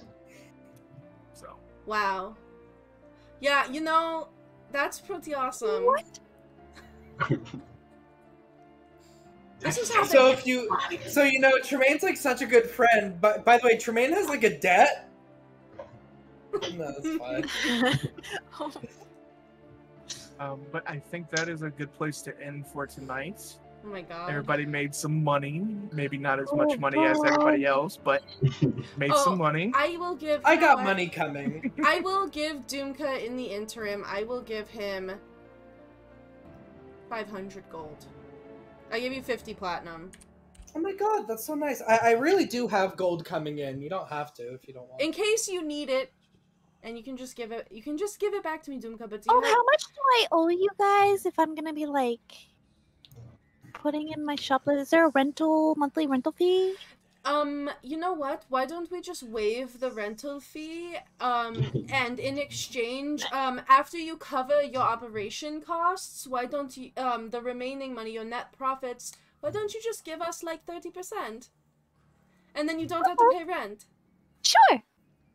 That's paying rent. I understand how this works. Money moves, fam. Yeah, that is. I think that is where we're going to end though tonight. It was a good, hard-fought fight. That was Made so some scary, money. Derek. That was so scary. That was scary. When I rolled 2 4s in the very beginning, I was there. The thing had a plus 17 to hit. Good. No, not plus 17, Bro. plus 13. Plus 13 to Plus hit, sorry. 13 to hit. Oh Yeah, my it was a god. mystery. Good God. So yeah. But yeah, a little bit That of big- modified iron golem, a little bit of modified. Yeah, so. that big poison cloud maybe is equivalent Big to yikes. like a dragon breath weapon, maybe? Yeah, I don't know. Maybe. I don't know her. But you all were able to make you made it through it. And We did it. I mean, I have to say, no one missed an attack on it the whole time. That's like true, you I all really- Well, hit I every missed attack. one. I double. Oh, yeah, I you- double one. yeah, on Double it. one. The only I missed time one someone, too. the only time people missed were like, I rolled a Yeah. 1. And it had an AC. Oh, of you 20, rolled up. So We very smartly juiced ourselves. it was. I like that everyone can kind of like support each other. It's cool. Yeah. So, but with that being said, make sure to check out our sponsors and everything. Star Wars will be back on tomorrow, I believe, at least as of right now. So make sure you check that out. And yeah, I think that's good. And I think Kindred Bliss is back also this week. Hey, Right? yeah, I believe so. So yeah, follow us for the Friday shenanigans also. But yeah, thank you all for watching, and I hope you all have a wonderful night. And don't forget to add your proficiency bonus. Hey, love you, bye. Love you, bye.